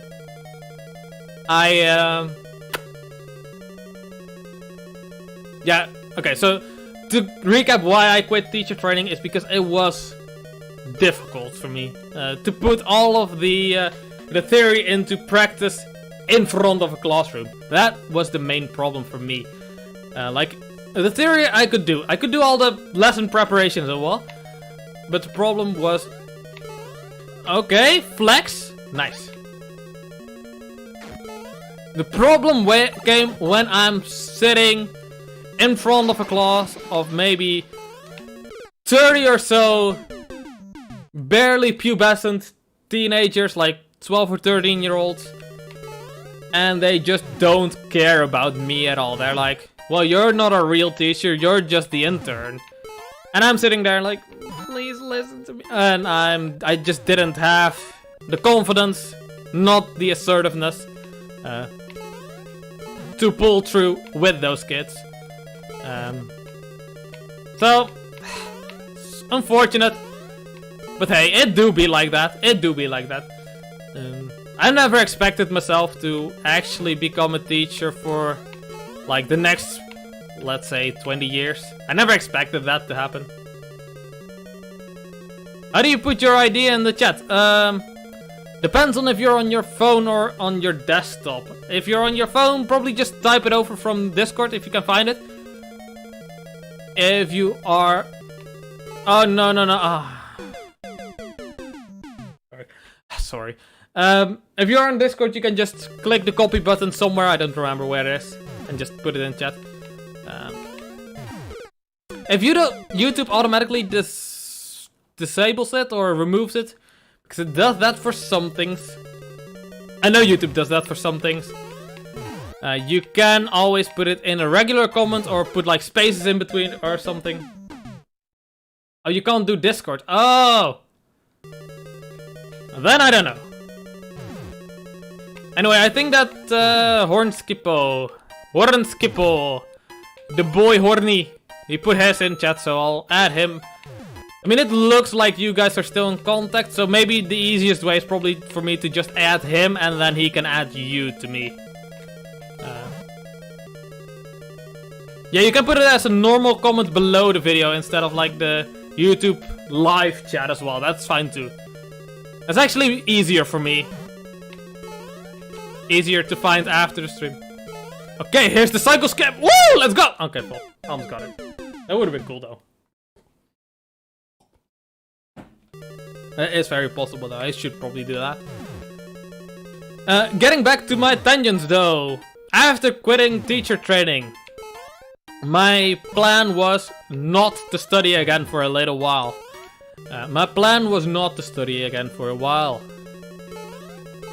So what do I do?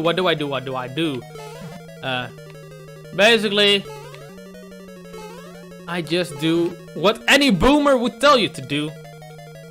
Just get a job. Some unskilled labor. My very first job was at the sorting center for DHL.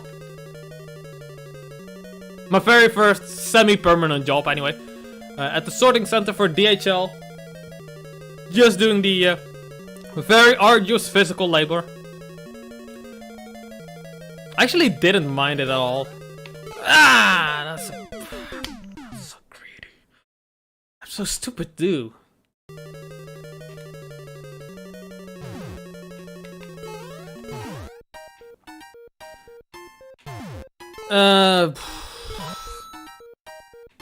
Yeah, so I got a job at the sorting center, and during that time, it was a part-time job. It's like 3 or 4 hours in the mornings. I made like not even 10 euros an hour. It wasn't the worst job that I could have had, but in combination with the amount of hours, it's nowhere near being able to live on my own anyway. So from there I was able to actually move my way up to what I do currently, which is administration for customer service at DHL. Yeah, if you can put it in live chat, that's cool. And that's what I still currently do, and I plan to do that for probably at least another year or so. So my plans for the future are to get better at filmmaking, I guess, YouTubing. I know it's a very, very long shot and it's probably going to lead nowhere, but the same philosophy as with the teacher training. Even if it goes nowhere, it'll look pretty good on my resume if I do put a lot of effort into the videos. Even if I get something like not even 100 subscribers on my vlogging channel, if I put up a video series of 100 videos, and they're all really up to snuff, they might just not be interesting to the YouTube audience, but in terms of technical quality, they might be really good videos, is what I'm hoping for. Then it'll look good on my resume, and then I can move forward with that. That is at least the future plan. I fucked up.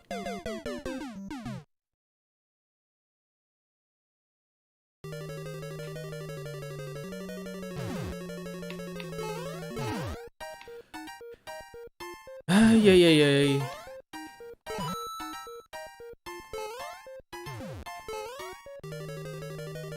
So yeah, I guess it's kind of an open secret that one of the future video series that I do want to work on, that I'm looking forward the most, is another cycling vlogging style thing. Oh, that's a level code. I thought you were talking about the Discord code. Yeah, I'll get to your level code as soon as I'm not an idiot anymore and actually beat the goddamn level. Ay.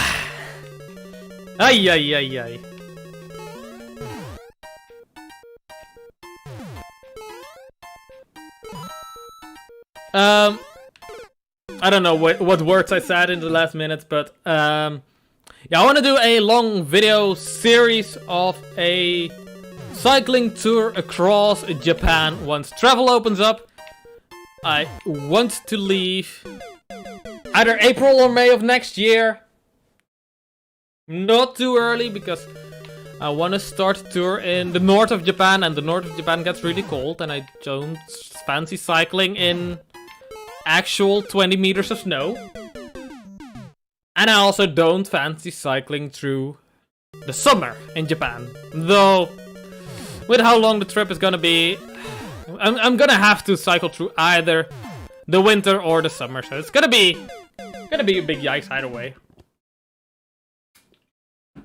But anyway, it's gonna be suffering for content. And hey, that's what we're here for. I'm suffering from this level.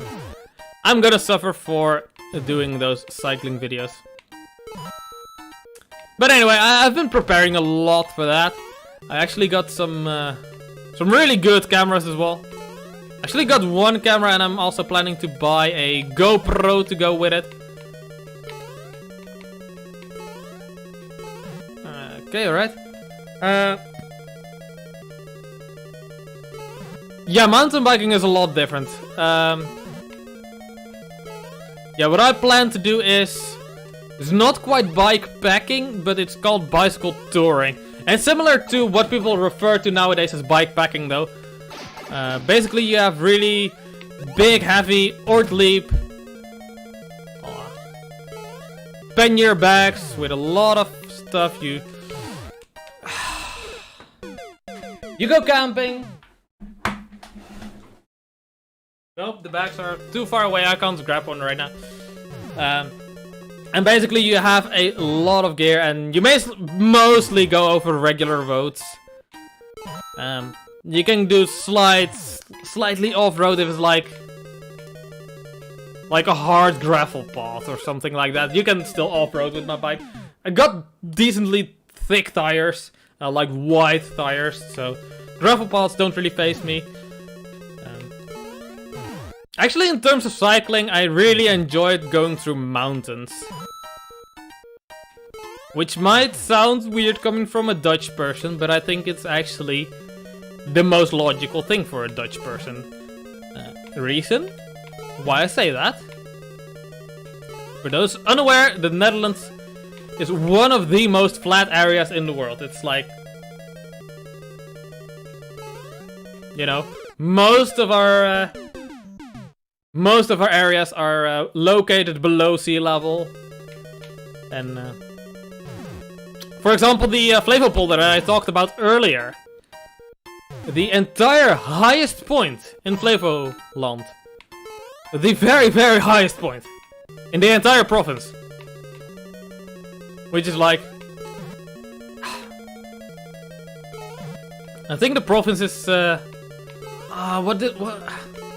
I don't remember what the comparisons were again. Oh no. Well, sit down and take it.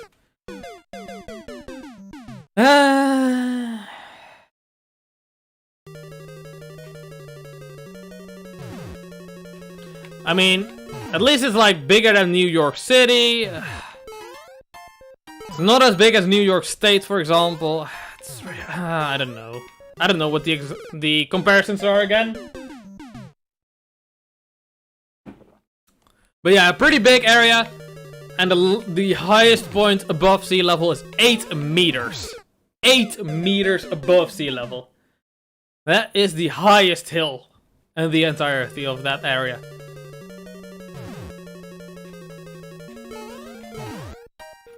Hey, I love getting a 1-up. So anyway, getting back from my weird analogy, tangent, I don't even know what that was. Yeah, I really like cycling in mountains because in the Netherlands we just don't really have the mountainous terrain to really make it worth your while. I am lucky enough to live in one of the most hilly parts of the Netherlands. So within like 50 kilometers cycling, I can do a round trip where I go up on a hill that's like, I think it's like almost 100 meters above sea level.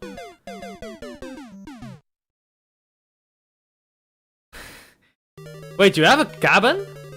What kind of cabin? Like, just a cabin you rent out, or do you actually live in a cabin in the woods? That's... I'm gonna be super jealous if you actually live permanently in a cabin in the woods. Because that's just not really an option where I live. I mean, certain parts I'm gonna be jealous about. I really don't miss. I would miss good internet and good access to grocery store, basically.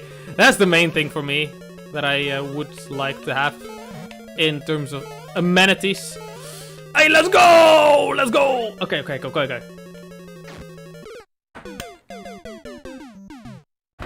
that's so sad. Alexa, play on Gravel! Oh no, that was...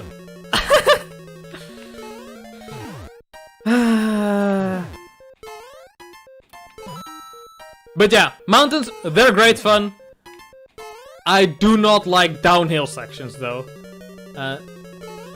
I always hate it when people that don't cycle too much tell me that being able to go downhill at the end of a mountain, at the end of a long uphill climb, is the reward. No, downhill sections to me are scary. They're really scary.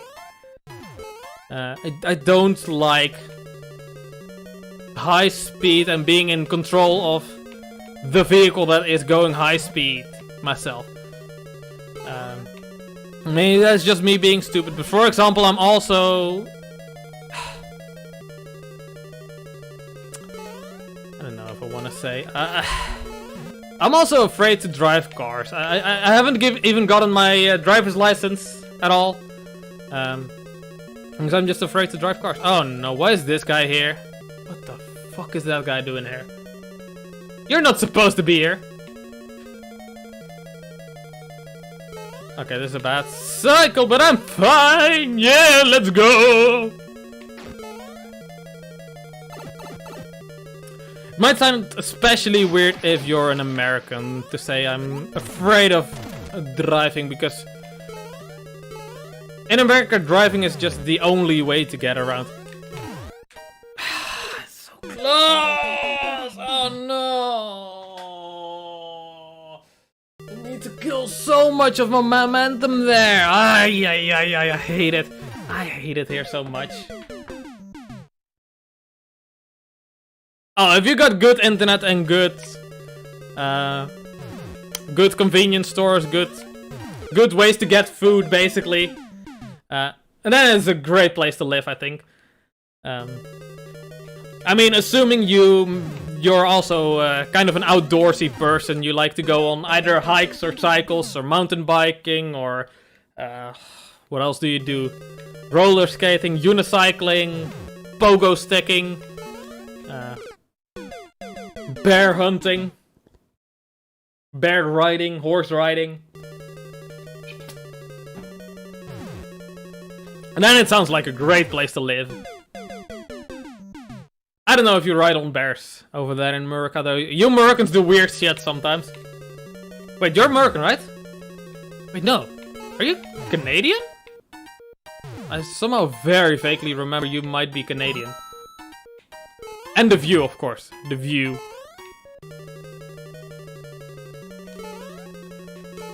The one worry I do have with cabins is that they might get a little bit... What's the word? Musky? Like... wooden houses in general. They get moldy. Eee. Yeah! Let's go! Woo! That was close. I almost messed it up. Let's go! Let's go!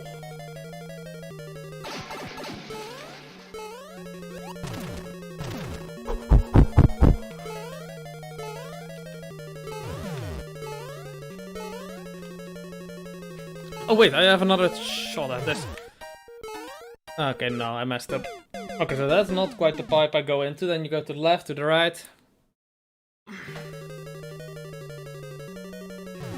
I'll get there. I'll get there. I'm stubborn. Stream ain't ending until I'm finished. Well, actually, it might end because I've got people living in my house, my sister and my parents, and at some point they're going to have to sleep. So we basically got another hour and a half maximum, I think, for today. If we don't get it today, I guess we're streaming it again tomorrow, though. Because I ain't stopping until I beat it. I'm very dedicated now.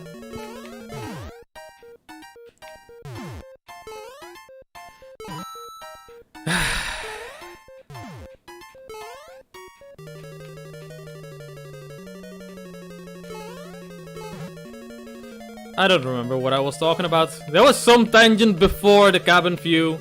or the cabin, the internet stuff. And I don't remember what it was. I don't remember. So let's go back, I guess, to what I might do with YouTube in the future. So as some of you may already know, some of you don't. There's also a vlogging channel, which is where I want to upload stuff from a big cycling trip. That's what I was talking about. Like, what kind of areas do I cycle most, or what do I like cycling? Yeah, I like cycling in super mountainous areas. So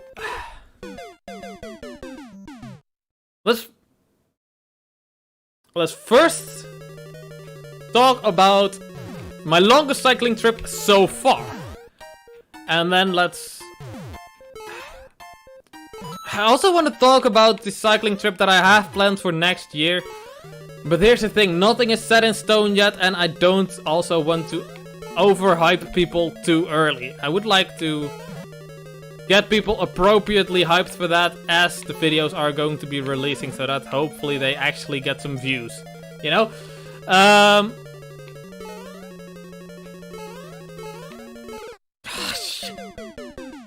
Anyway, my longest cycling trip so far.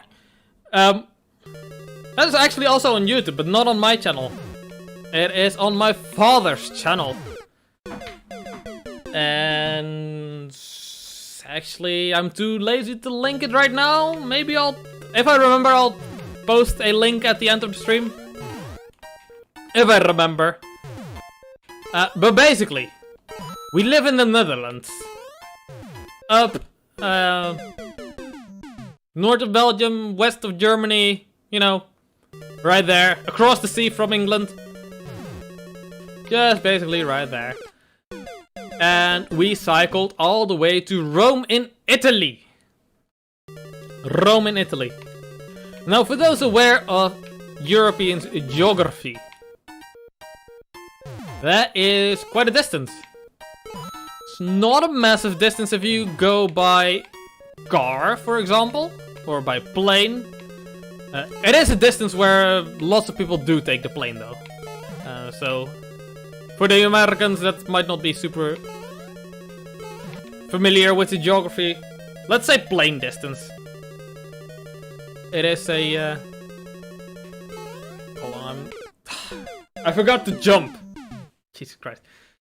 It was a total of 2,300 kilometers by bicycle. If we went in a completely straight line, it could have been done probably in like less than 2,000, so it's like quite a bit longer than is absolutely necessary.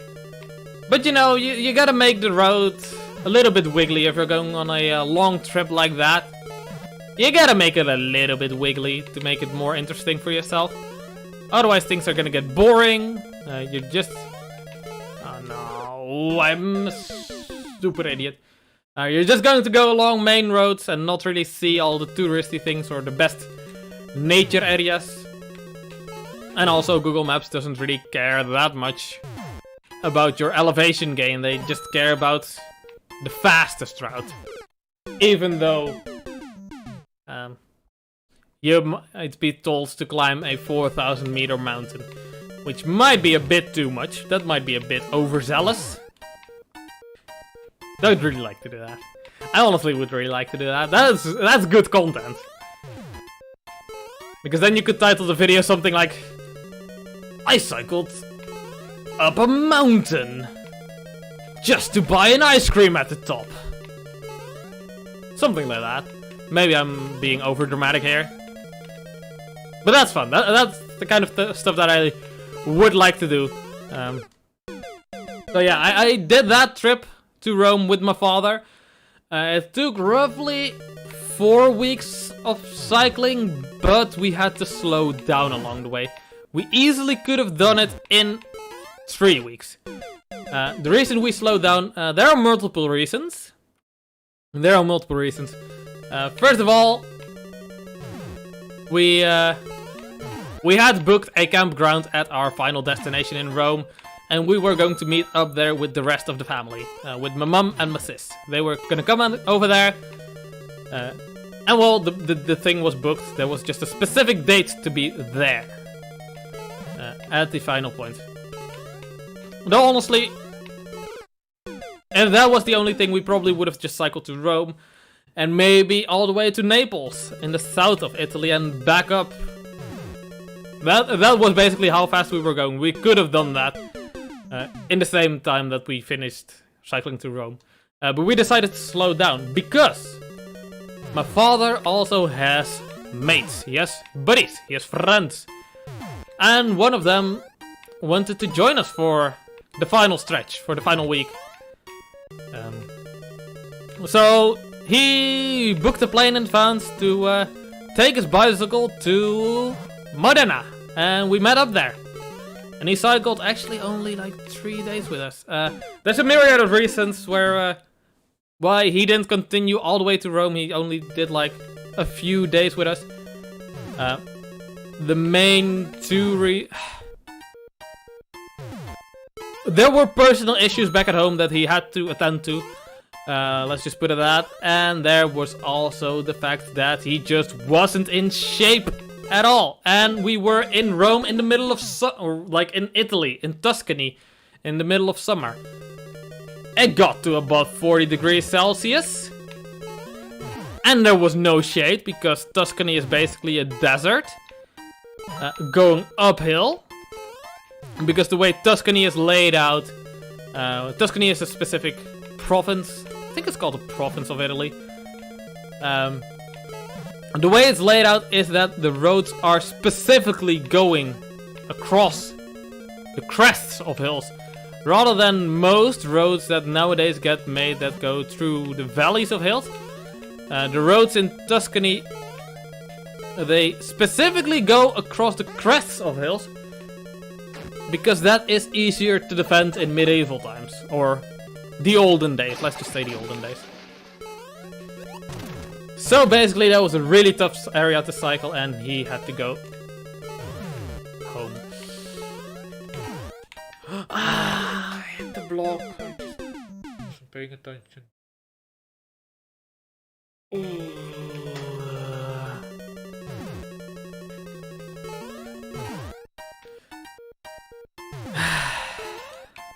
Yeah, oof. I'm playing this level for too long.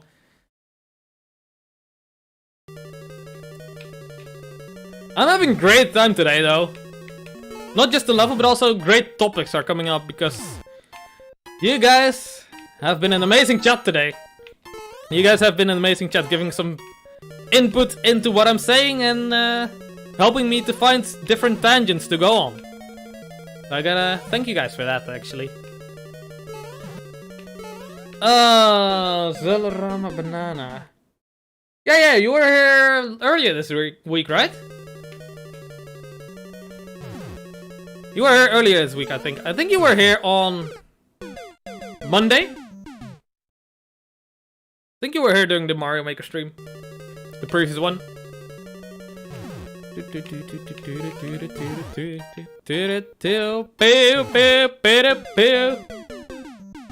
What's this level idea? Are you gonna beat me to it? I wouldn't be surprised if you did. It is not up here. Very smart. Do you have the level idea still? Because I don't really feel like quitting the level right now. I'm too lazy. If you don't have your Switch with you or plugged in right now, I can look it up. It just takes a sec.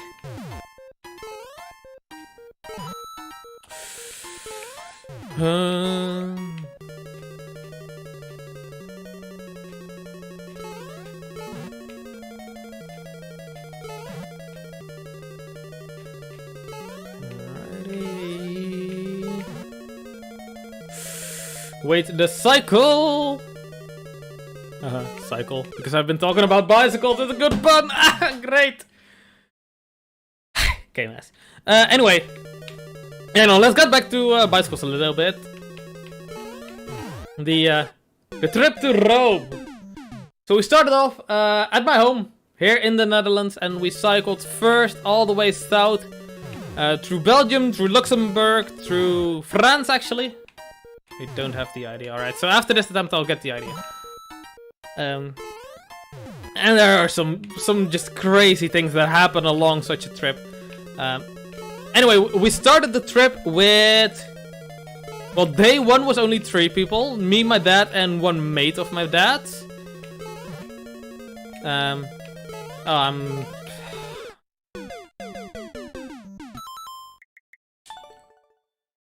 We started the trip with... I don't need the... Oh, geez. Well, it's GG8V1HTXF. That is the idea. It's... So clear rate is lowering pretty fast, though.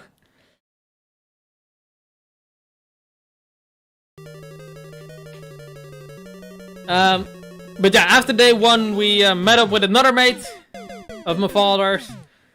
And we were a 4-person gang for like the first week, all the way up to the Swiss border, the French-Swiss border of at Basel. Basel. Basel? I don't really know. The name is actually different in a lot of languages. Like, it's different. In Dutch, you'd say Basel. In French, you'd say Bazé, I think. Something along those lines, or Bas. I don't know what the English name would... Anyway. The city that is right on the corner of Switzerland, France, and Germany. And it lies right on the Rhine River. That is the section that we cycled with the 4-man gang. And that was a lot of fun. We were still getting used to everything. So we cycled using a specific set of maps. So cycling vacations are a big thing in the Netherlands. So there are people that prefabricate maps. They prefabricate maps and they sell them as little booklets, and you can use them specifically for cycling. They list hotels, they list campgrounds, they list restaurants, they list tourist attractions along the way, that kind of stuff. And they also list alternative routes in case, for example, in case the Alps are too difficult and too high for you to cross. There is a little section for that where you can skip a little area with the train, or if you're really a big fan of certain specific tourist attractions, there's a little detour that you can take on, even though they recommend the main track to go a different way because the track is just either easier, more fun, more beautiful, either way. So yeah, I was the map reader for that, and that was so much fun. That was so much fun. I like reading maps. Something about reading maps, just the abstract art of it. It's just pleasing to me.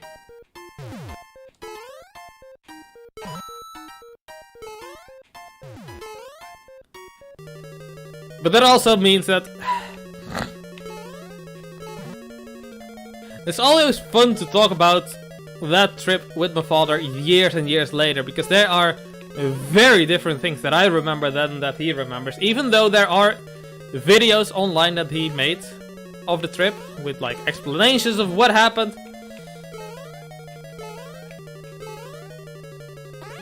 Omori! Yes, I know Omori. Hold on, I'm gonna focus on the game though. I'm gonna fuck this up, I know it. Oh, I actually made this jump. I thought this one was the one that was gonna fuck up.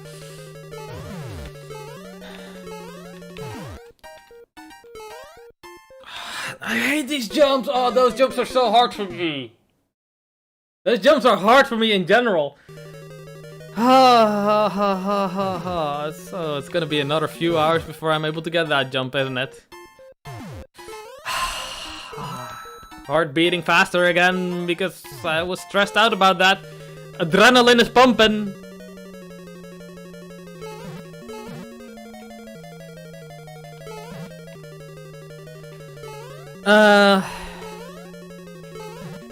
Anyway, yeah, because I was reading the maps, I have a lot clearer of a memory of where things were in relationship to each other. So we've got like roughly 1,000 pictures that we took, and there are like 20 to 30 videos on my father's channel about the trip. And basically any of the pictures, I can look at them and I can say, yeah, this was in northern Switzerland, and we just came off the main road and we were just heading into a cool little village, and in that village we had ice cream, for example. Or we, actually in northern Switzerland we had a really nice little puff pastry kind of sweet thingy. Really, really nice. Oh, that was super indulgent. Very expensive though, Switzerland. It was like a... it was just a snack, you know? It was like... I think it was something like 10 euros. Or no, 6 or 7 euros per pastry. Which is really a lot for... Why the hell am I jumping there?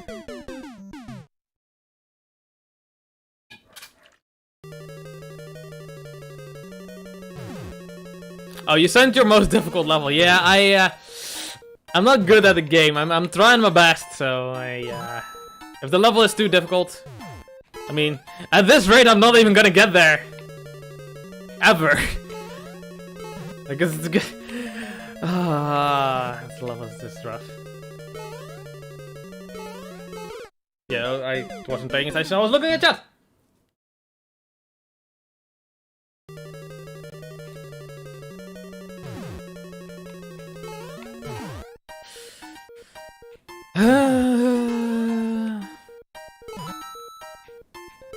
But yeah, those are the kinds of memories that I have of that trip, where things are very much related to the locations that we were at. So I can see a picture and I can see, I was this location, and in general I'm always good at remembering the food as well, because I just pay attention a lot to the food. If I see a picture of some... That's bad. If I see a picture of some of the food that we had, I can say, yeah, we're sitting on such and such location, and in my mind I can still picture whether we went off track to get to the little cafeteria, or like if the road was curving this way around or was curving that way. Also, I should play the game and not actually AFK. And that's the kind of thing that I really remember. But my father, he more so remembers the people that we met along the way. So I don't really remember too specifically about the people along the way. I don't really I have a tough time remembering people in general. That's one of my big flaws. It's just hard for me. But yeah, he'll be like...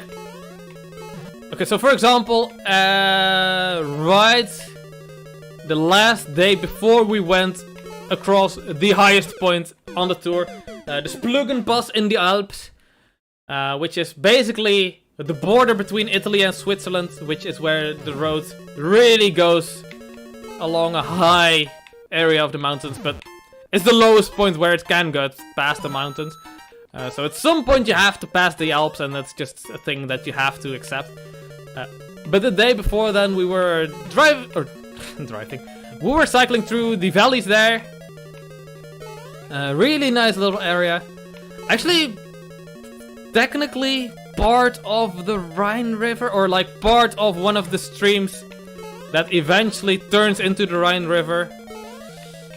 I had too much momentum. So like... Kind of imagine the Windows XP wallpaper, but instead of just fields, it's like kind of that kind of sloping, like gradual slopes in the middle, with really large areas of green grass. Not very many trees over there. Near the rivers anyway, because those obviously are kind of seasonal. So anyway, at some... Oh, I messed up. Oh, I could have saved that. You can skip that cycle, apparently, but you have to do really tight jumps. Yeah, we stopped at... It was a really, really dinky little convenience store. It was... How do you explain this? It was like... It was basically falling apart. You could see it was like... Originally it was like a wooden... It's not really a full cabin, but it was like... Stuck together. Old... I almost want to say it used to be scrap wood, but that might be a bit too rough. They used some old waste pieces of plastic sheets to use as windows instead of like actual glass windows. And it was basically just on the outskirts of a really small, I think pretty somewhat new village, like last 100 years, I guess. And I remember, again, I remembered food, so I remember we ate. I don't exactly remember. I think I had a Snickers bar, at least some kind of chocolate bar, which I was really happy that they kept those in the freezer. Not the freezer, but like the fridge. They kept them pretty cool. Obviously, taking chocolate with you in a black plastic bag, because that's my cycling bags. They are black, thick plastic. When the sun is shining straight on them and it's like 40 degrees out, not the greatest idea, so we ate them right away, so it's nice that they were cold. But anyway, outside of there, we ran into a person. Really long tangent to tell you about the person. Another cyclist, actually. Another cyclist. He was way different than we were, though. He was a cyclist. He's more of a nomad, actually. Because he was kind of like one of those guys. You don't run into him often. But they just have been cycling for the past full year, maybe more. And everything they possess is on their bicycle. So what I remember about that guy, so he was French. That's one thing that I do remember about him. French guy, so communication was a bit rough. My father tried to communicate mostly in French. Neither me or my dad are really amazing with languages, but he's better than I am. He can quickly pick up things enough to hold very elementary conversations. And I mean, if you're able to do a bit of French, do a bit of English mixed in there, maybe some German. If you just mix it all up, there's bound to be enough words that they recognize, right? Sometimes in terms of communications, you gotta be creative when you're abroad. Obviously, you try to communicate as much as possible in the person's language. Try to be as accommodating for the people that you might be inconveniencing as much as possible.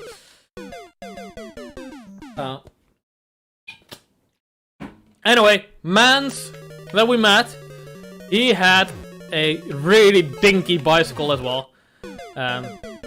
He had a little trailer on the back of it, which isn't too common to see actually. People with a actual trailer on their bicycle. Some people do it. It's really quite cumbersome though, because you can't really. I mean, regularly you can't really back your bicycle up. But with a trailer on the back, it's really impossible to back it up properly. Anyway, what really stood out about his trailer that he had with him, though, is the fact that he was on top of his little trailer. He had some homemade solar panels, actually. Homemade solar panels, and oh. I mean, the solar cells were not homemade. It was really held together by scrap wood and nails, you know? It was not really a... It was quite a janky setup. It was quite janky. It was really cool to see. Really cool to see. Really creative lad. Again, communication between my father and him was mostly in French. So I Didn't really pick up much from who he was, but... Coming back to why I was talking about this person. My father would remember more about him. So I could go to him and say, yo, remember that lad? And my father would be like, yeah, that's certain name. He'd remember the name and he'd remember where he came from and what kind of route he was taking. Because he was kind of a nomad kind of guy. And yeah, my father would definitely be able to tell, okay, so he started, let's say, for example, in France, and he cycled to Spain and Portugal, and then back up there. My father would be able to remember those kinds of things. Well, I wouldn't. That's just... Maybe it's because I'm not that interested in that kind of stuff. I don't know, it's hard to say why certain people remember certain things better. I mean, for me, it's really easy, cut and dry. The fact that I was reading the map, it makes it easier to remember the map, you know? Sounds silly when you say it. Also, that comes back to that multimedia type of learning again. So I wasn't just physically cycling through the area, but I was also seeing the bird's eye view, the map view of the area that we were in. Which, you know, makes some real cool memories.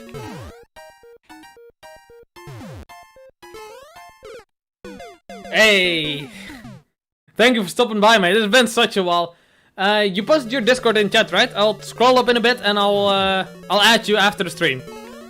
Then I can also add you to the Discord server with everyone, and then anyone else that you got on anything that might be from MServer UK?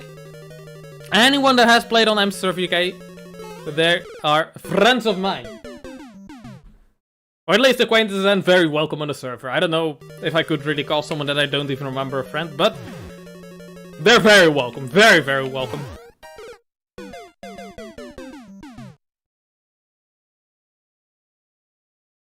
Anyway, though, have a good one, mate. Alright, so... Finally, we have time to focus on the level. Gee. No, I'm joking. I'm joking! But it's kind of true. I've been kind of distracted with chatting. I don't think we're actually ever gonna do a second level on this stream. I mean, we are at some point. Even if we don't beat the level this stream, I do wanna... Same as last stream, just get to a few different levels. Oh no. Just throw a few extra levels in there as well. I think that that would be a nice palette cleanser, a nice way to close it off. Even if we don't get complete closure on this level yet, would be a nice thing to do. But who knows? Maybe we do finish it. Maybe we do finish it. Maybe this attempt. Maybe this very attempt.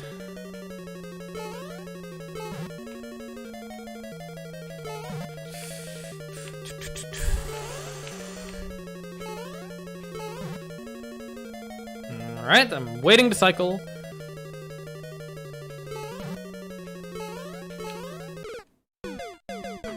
I held back too much. I was afraid to hit the fireballs on the right, but I held back just slightly too much, and that's a big rip. Ay, ay, ay, ay.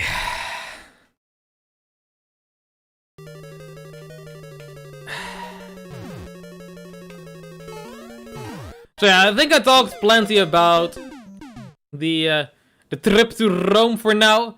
There's still plenty more stories to go around, but I'll save those for another day. Save those for another day. Let's instead talk very slightly about what I want to do with the trip next year. Obviously, nothing is set in stone. Other than the fact that I do have a really nice camera now. I got a Fujifilm X-T4, if anyone knows what that is. It's a really good camera that I can use for vlogging. And I'm really happy with that. It's probably way overkill for the size of my channel. even buying a €200 camera would be way overkill. But anyway, I digress. That was a bad cycle. So yeah, I want to cycle in Japan. Is the main content that I want to go for. I want to cycle from Sapporo in the north, from there all the way up north to the very, very northern tip. I am from the Netherlands. I am from the Netherlands in Europe. So yeah, getting to Japan is it's gonna be a big hassle with my bike and all my gear. I do gonna do some sort of planning stream at some point. I got some content planned.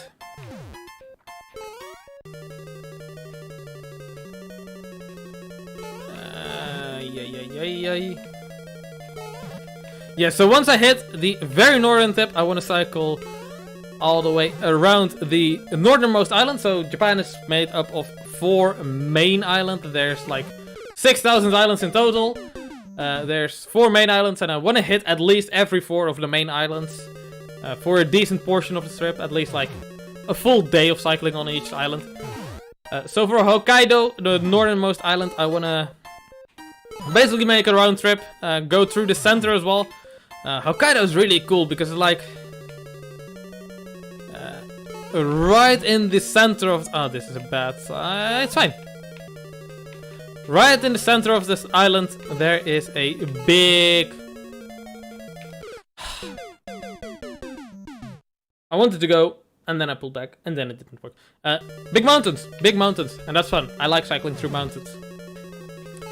So the first few days, I'm going to be cycling across the coasts to the other tip in this corner, kind of like.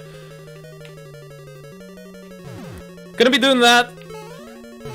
Hopefully making some good content there. I don't know exactly what kind of content I'll be making along the way. And then going down south to Hakodate, which is the southernmost town of Hokkaido. From there is a ferry to the main island of Honshu, and Honshu, that is a big island, and I'm still debating on what I want to do with that. How much do I want to wiggle my route, and how much can I plan? Oh, this is bad. How much can you even plan beforehand is the question. Because here's the thing.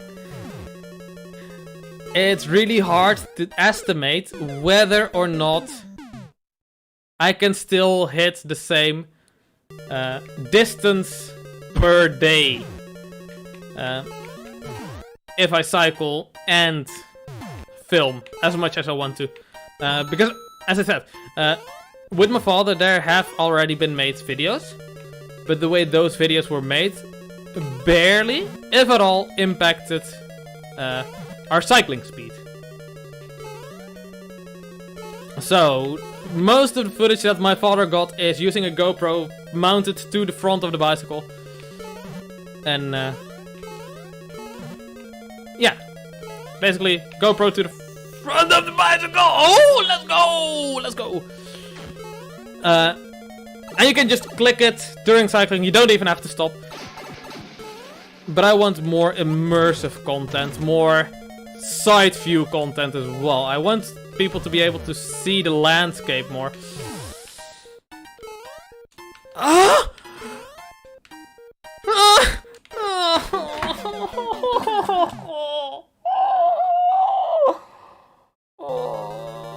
I made the jump twice! I did it twice in a row and then I still fucked it up.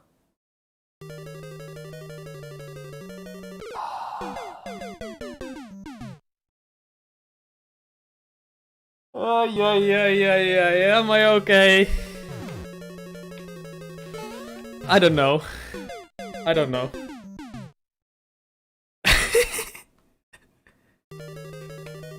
I hope at least it's funny. I hope at least it's very funny that I still fucked it up. I couldn't clutch it out.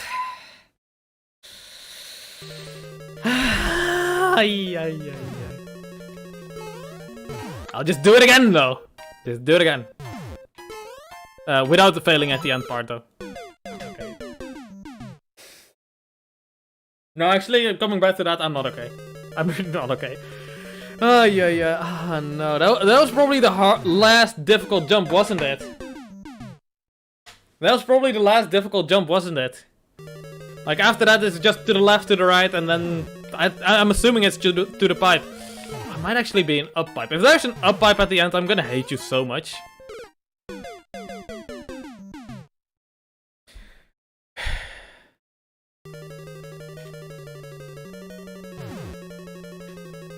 At least we've got proof that I can somewhat do it, I guess.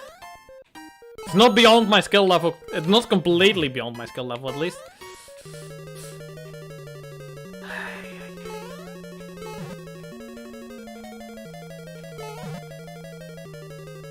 I think I've got bad cycles here. That's fine. It's fine.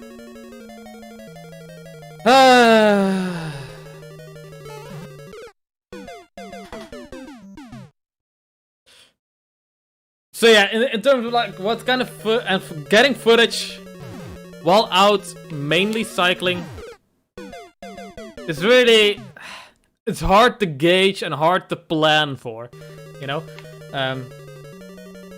So when I'm just cycling on my own, no cameras inside, I can consistently do like 110, 120 kilometers a day. No matter how many hills there are, basically. I can do that.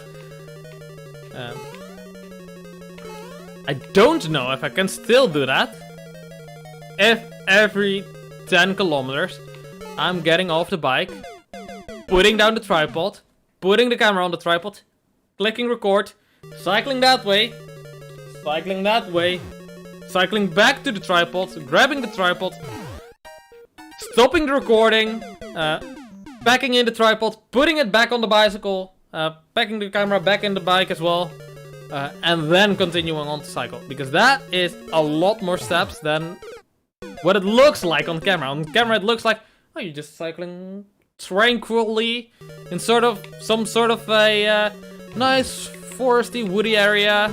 Maybe there's a little stream. Just rolling along. But meanwhile, that 5 seconds of footage took like maybe close to 10 minutes to get.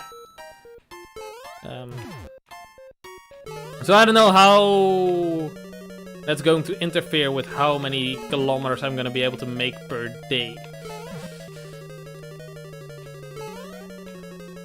So I've already done a cycling vlog, but that was different because there I was doing 4 days of cycling into one 28-minute video. So that's different because you have less footage required per day to really make a full-length video out of it. Hey, DeAndre, I'll get to it after this level. Although it might take a while because this level is quite difficult. So yeah, the thing that I'm losing my words. Yeah, I gotta basically figure out before I get to Japan how much footage do I need to actually properly edit it. So here's the thing, if I spend 90 days cycling and then at the end of it I come back home and I find out I have footage to make like a 2-minute video per day, I'm gonna be quite disappointed in myself. Or if, for example, the footage that I have got is too much of the same shit, or just not interesting enough. For example, it's just me sitting in my tent and talking about what I'm gonna do that day without actually showing what I'm actually doing that day, for example. Which is some of the footage that I have got on my previous cycling vlog. If that, for example, is a too high proportion, I'm gonna be kicking myself later on. So I really gotta gotta figure that out before I'm halfway across the globe and unable to actually figure that stuff out on the road. Well, that was a good cycle. That's a weird cycle, but a good one.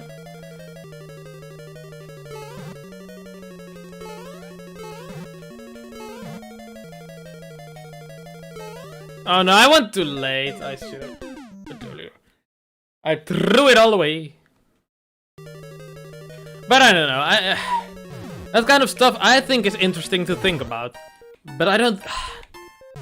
I feel like anytime I talk about that kind of stuff, I keep losing people. Maybe the stream is still open on your end, but I feel like you guys aren't giving me as much input as with other topics. So maybe that, like, the logistics of filming, I'd say. Yeah, logistics of filming. I'd say those topics just might be more boring to people. I don't know. Oh, no. Hold on. I'm gonna hold it. I'm gonna hold my nut. Ah, for fuck's sake, this guy's here. Get him what?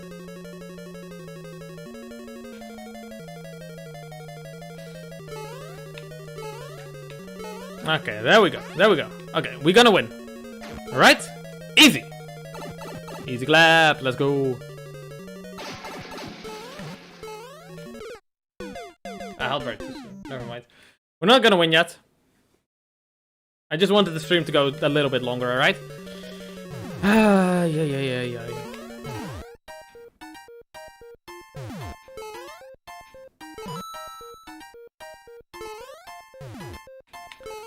Do.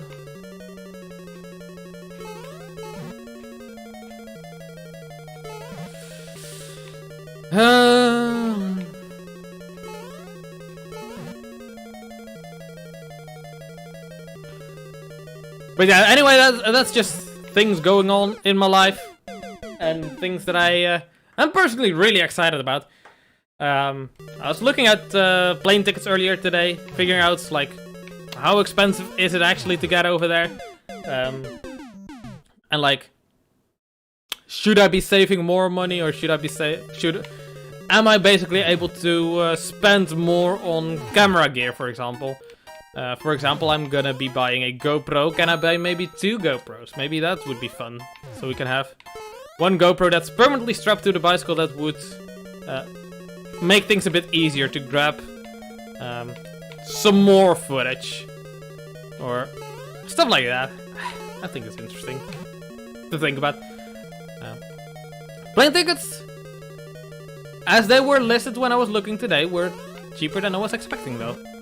You could basically get there and back for 1,500 euros. I was expecting roughly 2,000 euros. And that is including a bicycle, presumably.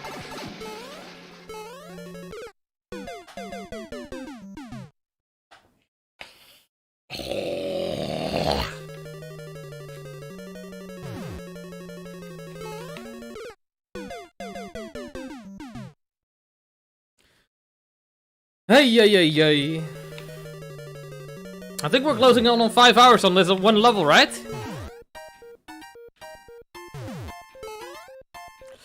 I think we're closing in on 5 hours.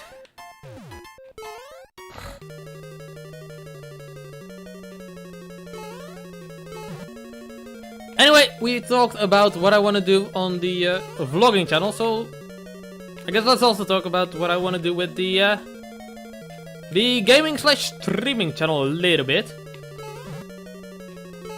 And I'm talking mostly about what kind of games I want to play. I'm not gonna talk about what I want to stream on here or first what I want to stream on Twitch because I'm just figuring that out. I don't care.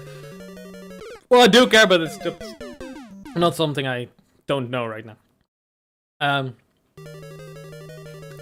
Yeah, Mario Maker is a game that's been going really well in terms of viewers numbers and just me being able to... It's a nice balance between being able to just have a chat, but also having the game give me enough input. So that's a game that I'm definitely gonna continue streaming as long as I stream, probably. I want to do Pokemon once the new ones release. I'm also thinking about Skyward Sword HD, the new Zelda that was just released a few days ago. Or a week ago by now, actually. I kind of want to play that, but I don't know how good it actually is. I've heard good things about it, but not overwhelming things about it. Not like in the same caliber that, for example, Breath of the Wild is a must-play game for any gamer. Or that Minecraft is also a must-play game.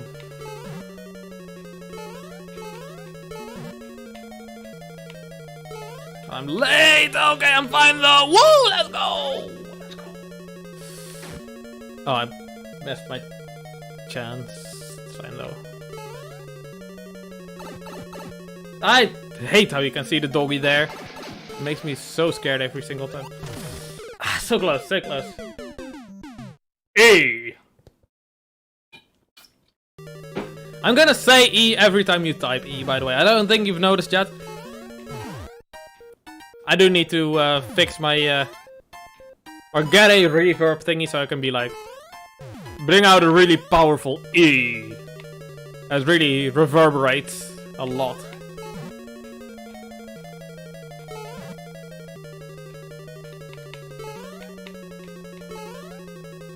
I am in a bad spot. That was bad.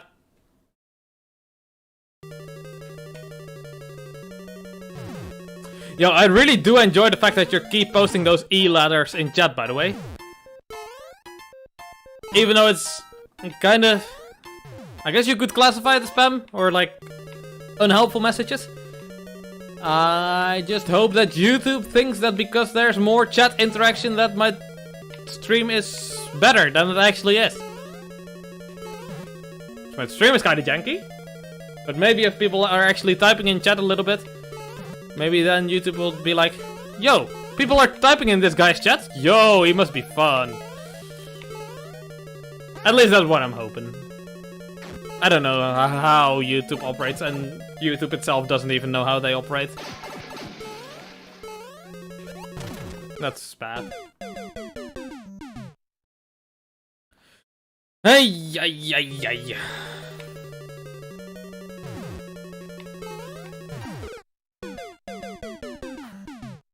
Nice.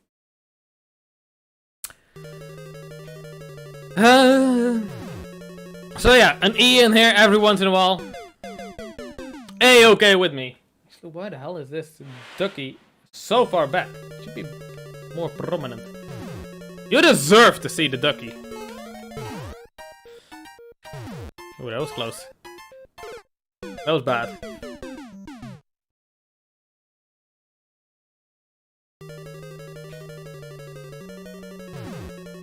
I should get like a big poster of just the letter E just behind me right here. Just the letter E. Not even stylized or anything.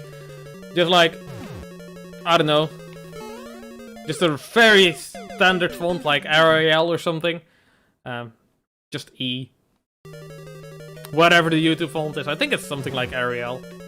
Or Arial. I don't even know how to pronounce that stuff.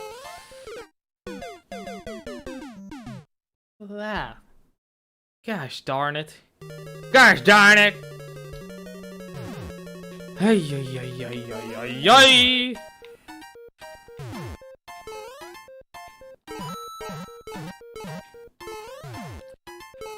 Do do do do do do do do do.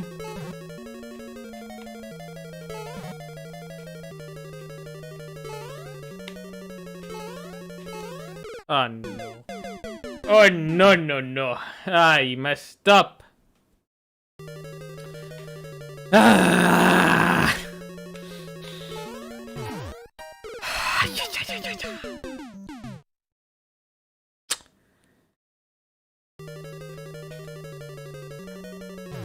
I forgot what I was talking about again.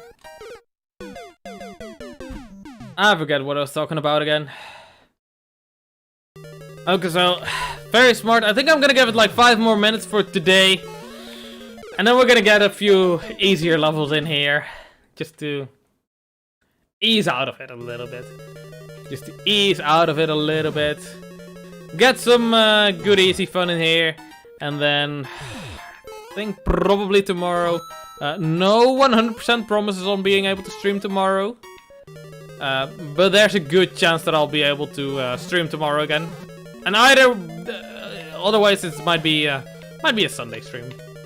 Or both. Don't know yet. I'll try for tomorrow though.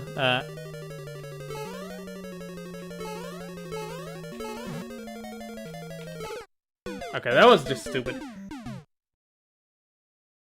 Yeah.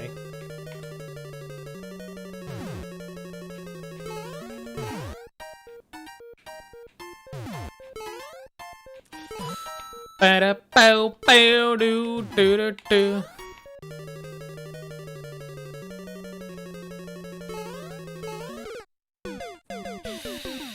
Oh boy. I can't even tell if I'm tilted at this point, honestly. I can't even tell if I'm tilted from this level. Or from more from myself. The level is good. Let's put that out there. Level is good. I like the level.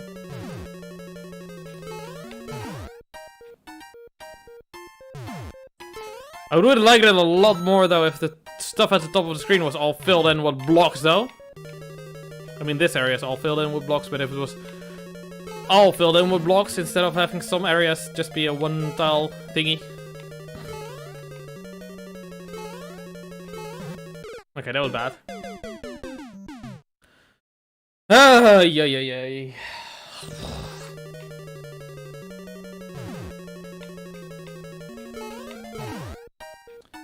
Yeah, like right there you can see the top of the level. I would have liked it better if there was blocks there. But hey, that's very, very nitpicky. I get nitpicky about stuff when I get tilted, maybe. It's the same in League of Legends. When I get tilted in League of Legends, I'm not the kind to go insulting my team or run it down or be toxic or anything. Well, very rarely I do. But I always watch out to not make it too over the top. But the way I tilt is I get all the little things get on my nerves then. All the little things. The League of Legends is like a top-down 5v5. It's called a MOBA. You're a champion, you have to defeat the enemy base, basically. But I get just annoyed at the slightest things. Once I already am tilted anyway. At the slightest missteps that my team makes. I don't really tell my team off for it, but especially when I'm on voice chat, either stream voice chat, if you could call this voice chat, or voice chat with mates. Sometimes I like to point those things out, like, oh, why did we stay here for like 2 seconds longer than I would have wanted? Why didn't we go right away? Why did we stay for 2 seconds? It's like, come on, dude, that's really not a big deal. I mean, in League of Legends, sometimes it is. Sometimes 2 seconds is a big deal. But on the other hand, it is what it is. Sometimes your team is just garbage. And it is a thing that you have to learn to deal with in any team game. And getting angry or upset at your specific current team is not gonna help you. Getting upset at the system in general, maybe? I don't know.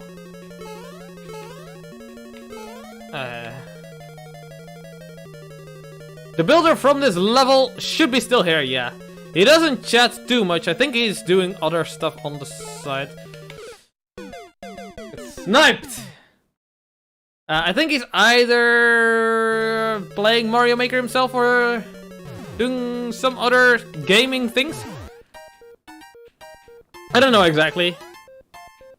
I mean, I don't expect anyone to just have the stream open and just straight up look at the screen. Anyway, for today, this is my last attempt. So if anyone in chat has a really easy level code. Like, let's say 5% clear rate or above. I'll give it a go.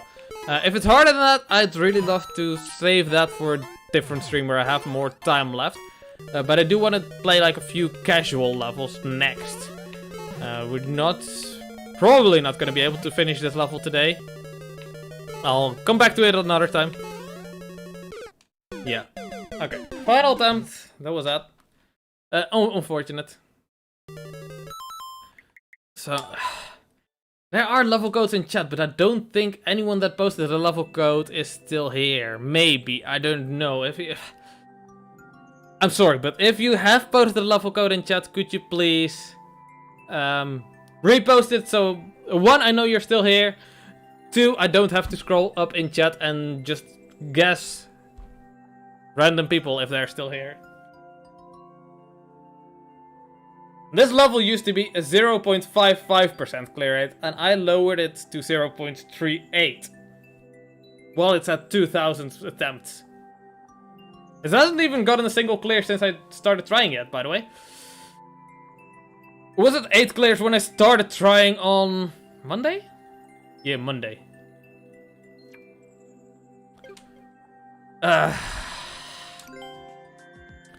Anyway, no level codes that I'm seeing so far, so let's play Super Mario Bros. Music Remade. Music from the Mushroom Kingdom Mario Bros. Singing is Remastered World 1-1. The offer still stands though. If you got a level code, let's say above 5%, preferably even higher than that, I'll give it a shot. Run.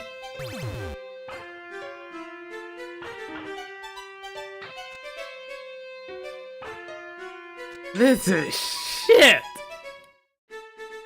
Wait, am I too harsh here? Oh no, I don't like that at all. Oh, I don't like that at all. They tried to remix it, but they just put in some random notes. The most utter random notes that just didn't fit in with either the rhythm or the melody. Ah, hey, you're still here. Nice. I'll check out your level. Hopefully it's not too difficult because the stream is going to be done soon. If it is a difficult one, I will play it. I'll give it a like, and then we can save it for another stream. Alright, so I still want to launch a level, or yeah, I guess launch a level, start a level. No, it's a 2-ish%. Super Mario Maker 1 style, but it's not Super Mario. That's new soup. That's new soup. That's new soup. Hey. This might be just at the stage where I'm where I'm able to get it down if I'm patient enough.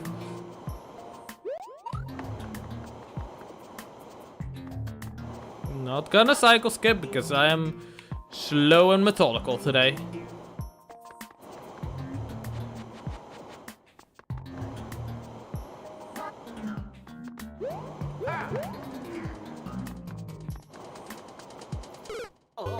Oh god. You're gonna give it 1 second attempt. But as I said, I don't have too much time left to stream today. Okay, that doesn't count. That doesn't count. That would be rude if that was your attempt.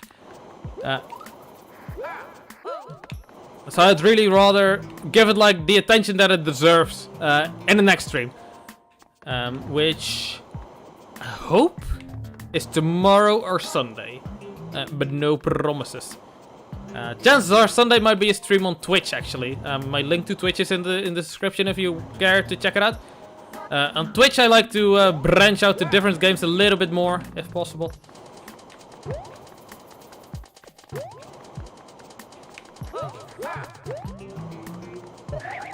Okay. I don't know how to do that jump. I'll give it a like though, so I can find it easily later on. And then we're going to go on to SETI Gamers thing. Again, sorry triple A, but I do want to give it the proper attention. So I'm going to have to request you to come back if you really want the level finished. And I do actually want to finish it. GG. Nice. City Gamer, have you been in here before? Let me check real quick. I think you haven't, right? I'm not 100% sure if I've... No. I have not played anything by you. Nice. Always nice seeing new people in here. Nice. Cool beans. Run and Qasxz P-jump training. Oh, P-jumps I go down. Unless it's like mid-air P-jumps. Is this practice? Or reset? This reset. Oh yeah, it said reset. I had a really hard time reading that for a sec. Yo, we got the sneak preview here. Yeah, give me coins.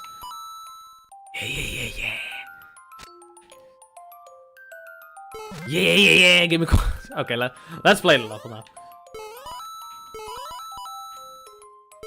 Reset! Thank you for providing a reset. This looks like a level that might be way more difficult than 10-ish% though. Okay, I want to check out if I can make the jump forward. Okay, we can make it from the left, so we can get a bit more momentum in there. Words are difficult, alright? Oh! I did not mean to do that. I did not mean to do that. Ah, that's a yikes. Oh, yeah.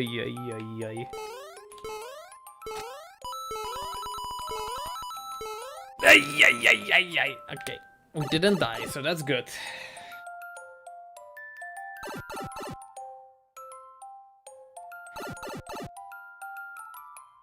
Yo, Julie Stewart, thank you for the suggestions, but we actually said we would play a few slightly easier levels to cap off the stream. We spent a lot of time on a...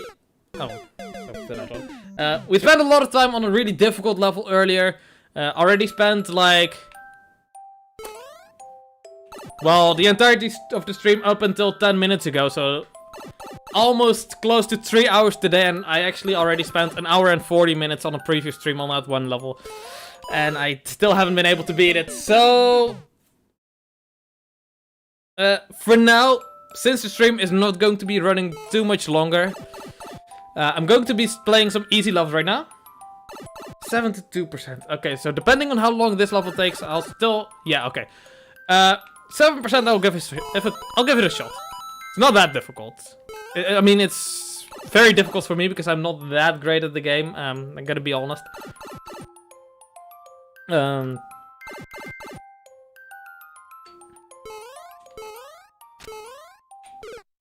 But yeah, basically I didn't want to start a like 0.5% clear rate level when I only have like 10 minutes left in the stream and I know I won't be able to give it the love that it deserves, you know? So that's why we're picking a few slightly easier levels right now. Still apparently very difficult for me though. Still apparently very, very difficult for me. I'm doing the best I can. My best just isn't very good. And I'm singing a song.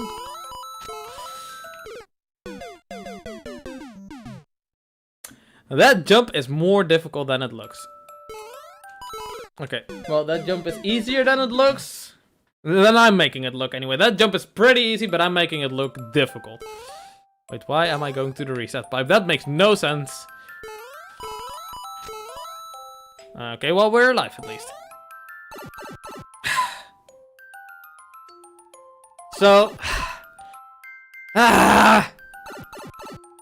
So, the second platform, the one that's right above me right now. Not above my camera, but right above Luigi. Floats up and down. So, it's really hard. You have to... Okay, I pressed the jump button. You have to time it with the fluttering of the platform in mind. Otherwise, the jump is just gonna be more difficult than it needs to be.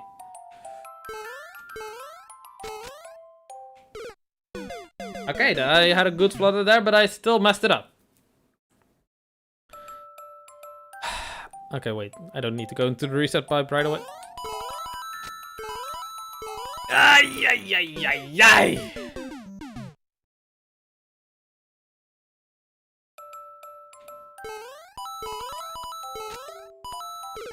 Yeah. I know the line is there as a guide, but it's hard for me. The line doesn't go right into the stall though, so that's all on me. Like, I'm having enough trouble just jumping, period. Let alone following the line. I don't, yeah. I get what you're saying though. The line does make it easier, I'm just bad. I'm just making excuses for myself.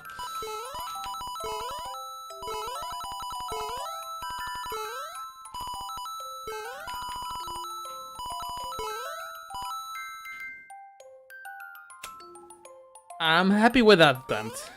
I didn't make it to the boot section, but I'm happy with that attempt. I do hope that the boot section at least allows you to... I didn't pay attention to the fluttering. Alright.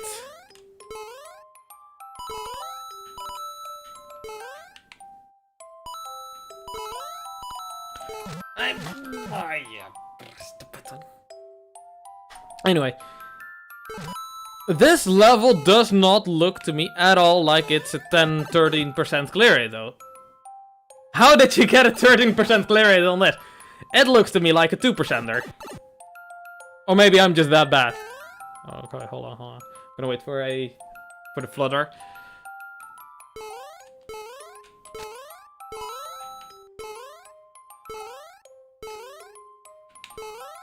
Oh, I messed up.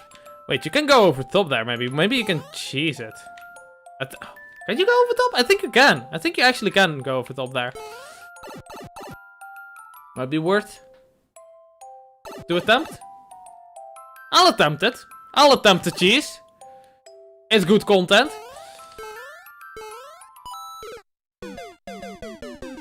There's the content. There's the content.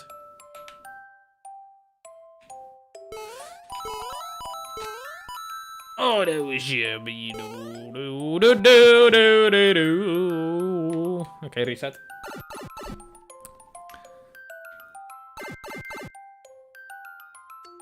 Gotta love levels that actually give you reset doors or pipes though. Gotta appreciate it. Not everyone gives it to you. Oh no, you actually... No, that's too tall. Never mind. Yeah. Yeah.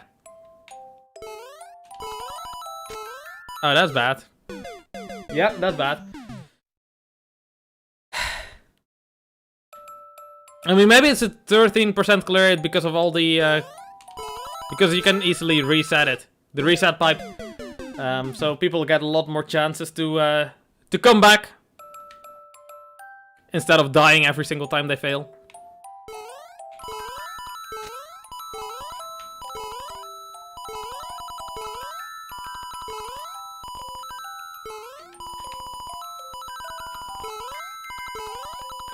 Oh, yes.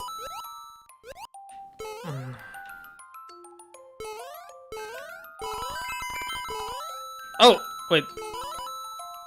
Wait, you could save the boot. I think you could save the boot. Well, anyway, I've got the boot now. Wait, is it? Can I choose it now? Wait, and get the boot here. Because the boot can do this. Oh! The boot can do that. Maybe you can cheese it somehow. Although I don't think there's too much potential for cheese with the boot. Actually, the boot maybe makes it harder. Actually, I'm gonna leave the boot behind because the bounce is on the Yeah, no, the bouncies from the boot, they make it impossible to jump off, or they eat your jump at least. So let's not bother with that too much. Okay, I got all the coins in the first section. Nice. Very important. Very important.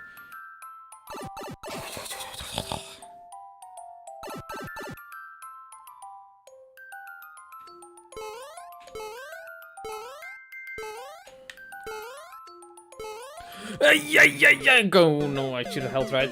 I tried to pull back and go in between the saws, but that didn't work out. No, Katie. Sorry, I haven't. But that means you can check it out when I do play it another time. The stream won't be too much longer, so probably not today, unfortunately.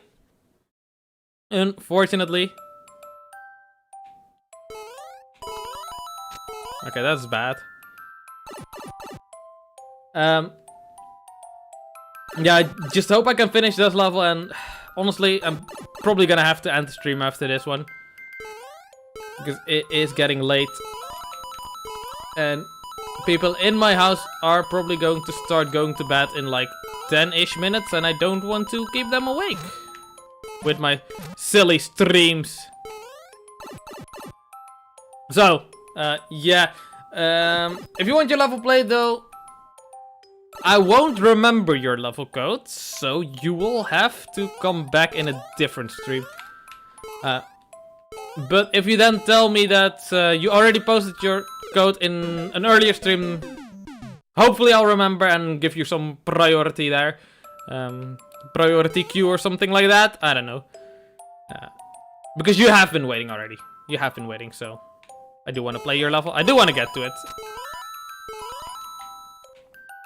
It's like a personal rule of thumb of mine that I try to give every level at least like a 5-minute chance, but today I've just been getting too many level suggestions, and the levels themselves are taking me longer than I would like to.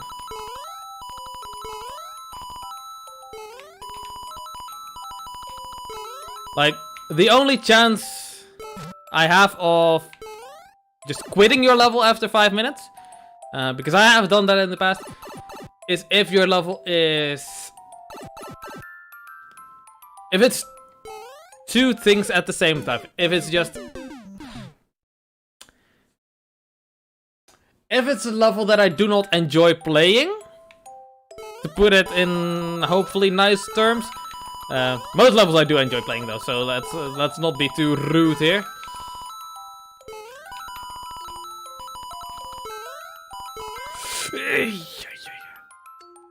If I either don't enjoy playing your level, and on top of it, the level is too difficult for me to finish quickly. If it's a really easy level that I don't enjoy, well then it's like 2 minutes lost, you know? If it's like just a few minutes, then we move on. Then it doesn't really matter if it's a level that I don't enjoy too much. I've had levels like that in the past where I'm like, why am I here?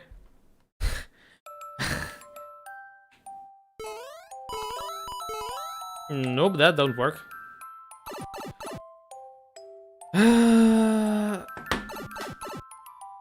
God damn it. What? I'm really frustrated with myself now though, because this is like a 13% clear rate level. Well, it used to be. It's probably like 9 or less percent right now. Like 1% by now, honestly.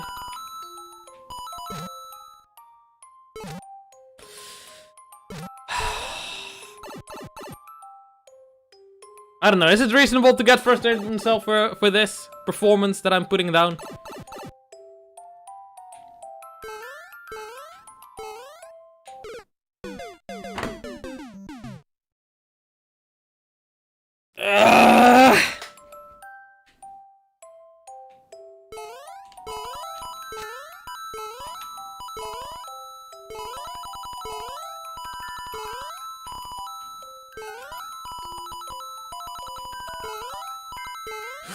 Okay, boot.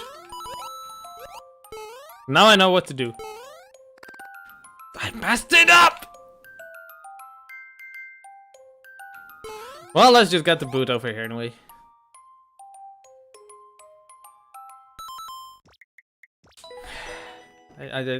I'm sorry, I just can't.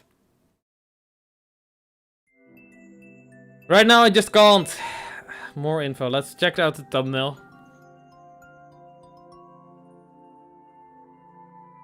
Yeah, that's too much. That's just too much for me. I just can't right now. I'm sorry, I just can't. I feel so bad. I didn't even complete a single level today. No, I completed one and completely auto hold right music level. But that's the only one I'm gonna finish today. I'm gonna have to call it here for today. It's getting late. I had a great time though. Very smart if you're still here. You had a very good level. Always has been a very good level. I told you last stream, I really enjoyed it. Gonna get back to it once more though. I'm gonna get back to it once more. Either tomorrow, Sunday, Monday, or Tuesday. At the latest Tuesday. Let's put it at that. I'll get it. I'll definitely get it though.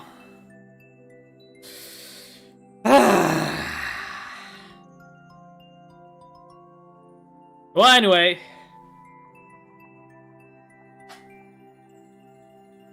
Thank you so much for stopping by, everyone. And I hope to see you in another stream. Someday. Hopefully tomorrow or Sunday. Toodles!